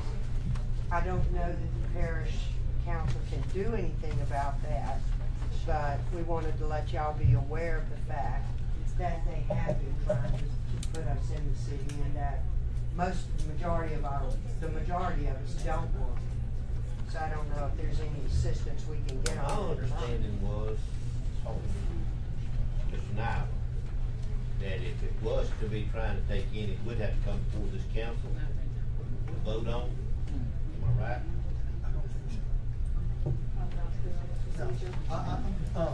Now, Yes. I think the annexation is a matter that goes to the city council. But this council, I mean, certainly has rights to either go along with or to oppose annexations. And I know that two of the primary concerns, one is what the people in the area want, and the other is, of course, what impact, if any, it might have on our tax base. You know, if you're looking at parish finances, particularly, you know, somewhere down the road, you might even have enough revenue to float a bond issue for something. You certainly don't want to be doing anything to jeopardize your financial standing by giving that up. Now, I think the state law addresses a lot of that. I'm not going to cite the law to you because I'm not an attorney, but I think that it's certainly, I appreciate these ladies coming up this evening. I think it's certainly something that we need to discuss with the city to see exactly what their intentions are and to make sure, in talking with our attorney, that the parish is protected, not only the citizens, but the parish is protected financially. I think also when this come into fruition of annexation, and especially when you talk about population and you're talking about the census and all will be done soon, that has to do with the number of the racial makeup of a district, of a community, and also that plays into big to send a letter to the Justice Department to let them know that you and the residents of Natchitoches Parish are not, you know, the residents out there in that subdivision are not wanting to be annexed, and it really bears a lot of weight on the Justice Department when you talk about the racial makeup of a city. And I think Ms. Morrow, I think she might have stepped out, but she knows a lot about that probably over at the city, because this is something that a lot of cities do to stack numbers for voting. And Well, and I mean, I'm just telling you, yeah, that's what and I happens. understand what you're saying. I actually talked to Lee Posey, the mayor, and he explained to me that, and I do understand what he's saying. It's just simply that we don't want to be a part of it. That's why we live where we live. And you do have some but it's residents that, out there that are on, that is. I know. Well, that they are in annexed the in. city. Well, my next question was, if that's how it worked for Wayne, why can't I be in it? I didn't do that. Just seems fair to me. And I got no problem with Wayne either, but I talked to Lee and he explained to me that the numbers in Natchitoches have been dwindling over the last 15 years. The population has moved out pretty much into the rural areas and to attract new business and industry into the city. They're reaching out to the parish and hoping to take in more of it. You know, like I said. But see, that's why not the Justice what we want. Department come in and they really bear weight on that, as far as the racial makeup of it. Well, you can know though that we have, with the 43, that should be majority. Yeah. So we just wanted y'all to be aware of what was So going on. at some point, I guess all that I'm saying, if, you know, if you're opposed like you are, I think the correct matter is to ask this body to submit a letter to parties that we support your endeavor, that we're not in favor of them, and that's, thank you. Thank you all so kindly. I'm for the people, whatever the people want.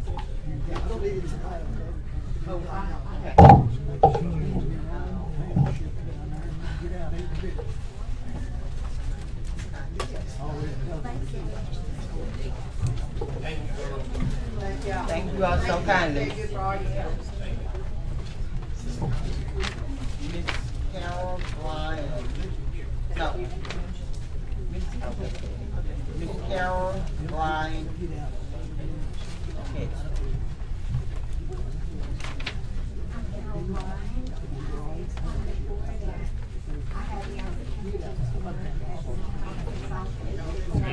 We can't hear you, Miss Carol. Here it is. I'm Carol Bryan. I'm on the board and I worked for 5 or 6 years to support the inclusion of mental health and Head Start program. And I want to take this opportunity tonight. Still can't hear. I want to take this opportunity tonight. Can somebody fix that mic, please? Mic. I want to take this opportunity, can you hear better? Here. Thank you so kindly.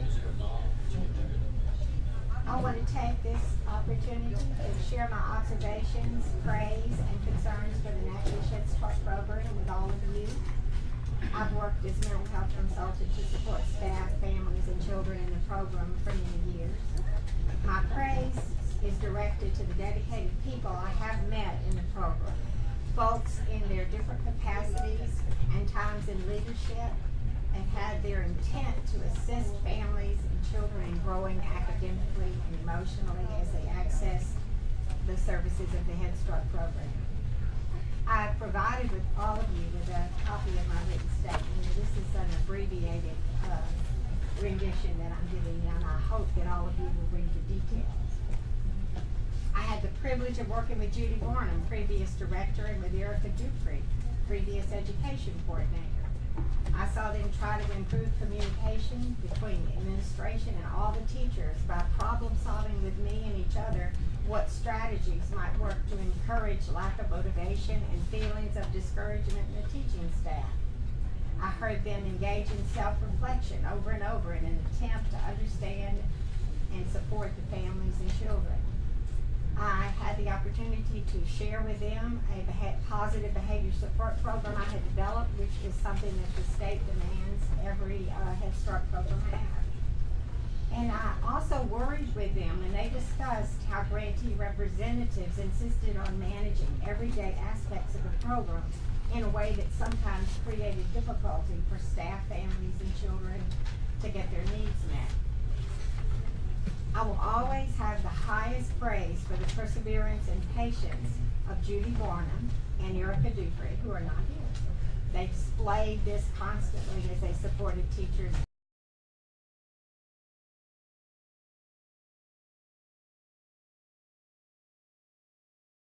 I was encouraged. Dr. Wade has the depth of thought and breadth of experience and education it takes to support growth for all involved in the Head Start program. Your 3 minutes is now up. Okay, next, we will have Miss Natalie Ratley, Head Start Director. My name is Ms. Natalie Ratley. I'm a teacher. I've been employed with the Natchitoches Parish government for years at MLK Head Start. I've had the privilege to work with Dr. Wade for less than a year now, and there was some concern raised to myself and other teachers as well when we heard that she was going to be terminated, and we was just wondering, you know, why was this brought forth? What I can say is that she's brought professionalism to the program. She's brought order, leadership to the program, and has encouraged us teachers to support the children and the families to the best of our ability. She encourages us to touch the lives of the children and not leave any child left behind. This program has been around for a really long time, and we need a leadership, a director like Dr. April Wade, and that's all I would like to say. Thank you so much. Kimberly Smith.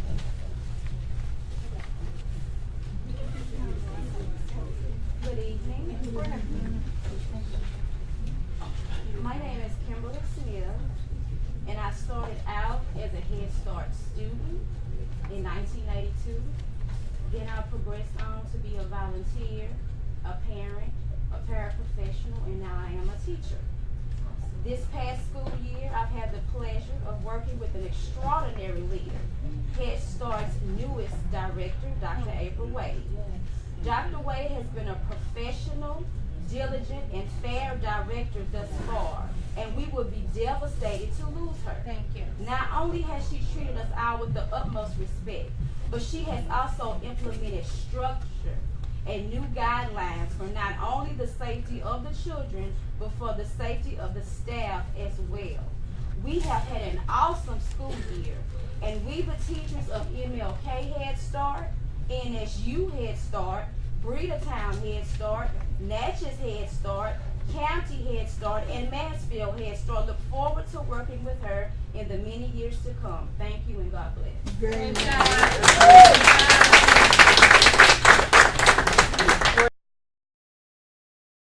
Gonna be brief. Chris Posey, Fire District 1, I'm sure y'all know who I am. I've been here every month since December. Trying to get this issue right there. Let me rephrase. I did not make the meeting in May. I'm sorry, I was out of, did my job, I was out of town, couldn't make it. Don't read them. Well, you probably won't miss it anymore. My question, and I called a little brief at the very end of what you were saying earlier. I was just wondering what the status of the, we were told that it was going to be processed and given to the Attorney General and to the Board of Ethics. I hadn't heard anything to know for sure that that had been done. The situation down there it has become tragic, but it hadn't been a loss of life yet. They had a fire on May the 22nd. The Roger residents on in the St. Matthews community. The fire district showed up there. Good structure fire that was paid 3 times in two pickup trucks designated as brush trucks. Now come on. Something's got to be done to solve the problem. We fought this and we fought it and we fought it. And it seems to me that it's kind of turned on deaf ears to some point. And something's got to be done. Either we can start, either it can be done. Now, I can't 100% verify that. Was not there. That's what I was told. If we told anything, that's what I was told. And then you show up to a a structure fire and 2 grass trucks. Now come on, that ain't the leadership. Yes, they went back and got fire trucks after the fact. Well, if they would have responded with units to begin with, and I'm speaking from experience, I was served as district chief down there for several years, and I got out of it because of some personal reasons, and mostly personal, but I didn't want to commit murder and be in Angola. Some of the business. And I commend y'all for sitting around it, because I couldn't sit around it, it's horseshit. But yes, that's that was what I was told. Got 47 seconds left. Like I said, come on. Yeah, we got to do something. It's got to be rectified. I mean, in all actuality, they're committing fraud. When I was chief, there was a $25 household assessment passed for fire protection. District 1 is not recognized by PIAL due to the fact they don't do the paperwork and everything else. If they're not recognized as a fire department, how can they collect that tax? How can they collect any tax at all? If they're still collecting it today, it's fraud. They're all breaking the law. And to me, this is where it's got to stop. Here. Not them down there. Yes, it's going to have to be something done, but there's enough people that are sitting back waiting. Thank you, Mr. Chris. I'll make an offer to what number that is? That's number 20. I'm offer number 20 to adjourn. Hold on. Well, I hadn't heard. Get 3 minutes. Well, but I'm waiting for a reply. No what? No. Yeah, I won't take 3 minutes. 3 items. One is that we've been in correspondence with, before we go to the DA or Attorney General, I've requested and received commitment for an investigation, thorough investigation by the legislative auditor. I think that's the right way to do it. And that will happen. It's going to happen. It's in the process. The second thing is the fire and the poor turnout, the 2 trucks you mentioned. I appreciate you bringing that up. I didn't know it. We will definitely find out. I'll get with the chairman. I may have to start going back to the board meetings again like I did previously. And the third thing is, as far as collecting the tax, I'll have to get with the parish attorney on that and see what the situation is there. I don't know. I can't even call it fraud. I don't know. Let me ask Madam Chairman, I think Yeah, well, I'm gonna pack a lunch next time. I told you No, I you like can, this. I'm sorry, Chris, your time is up. I think that you have to utilize your 3 minutes. You've done that. Okay, the executive session will not be, we are now adjourned.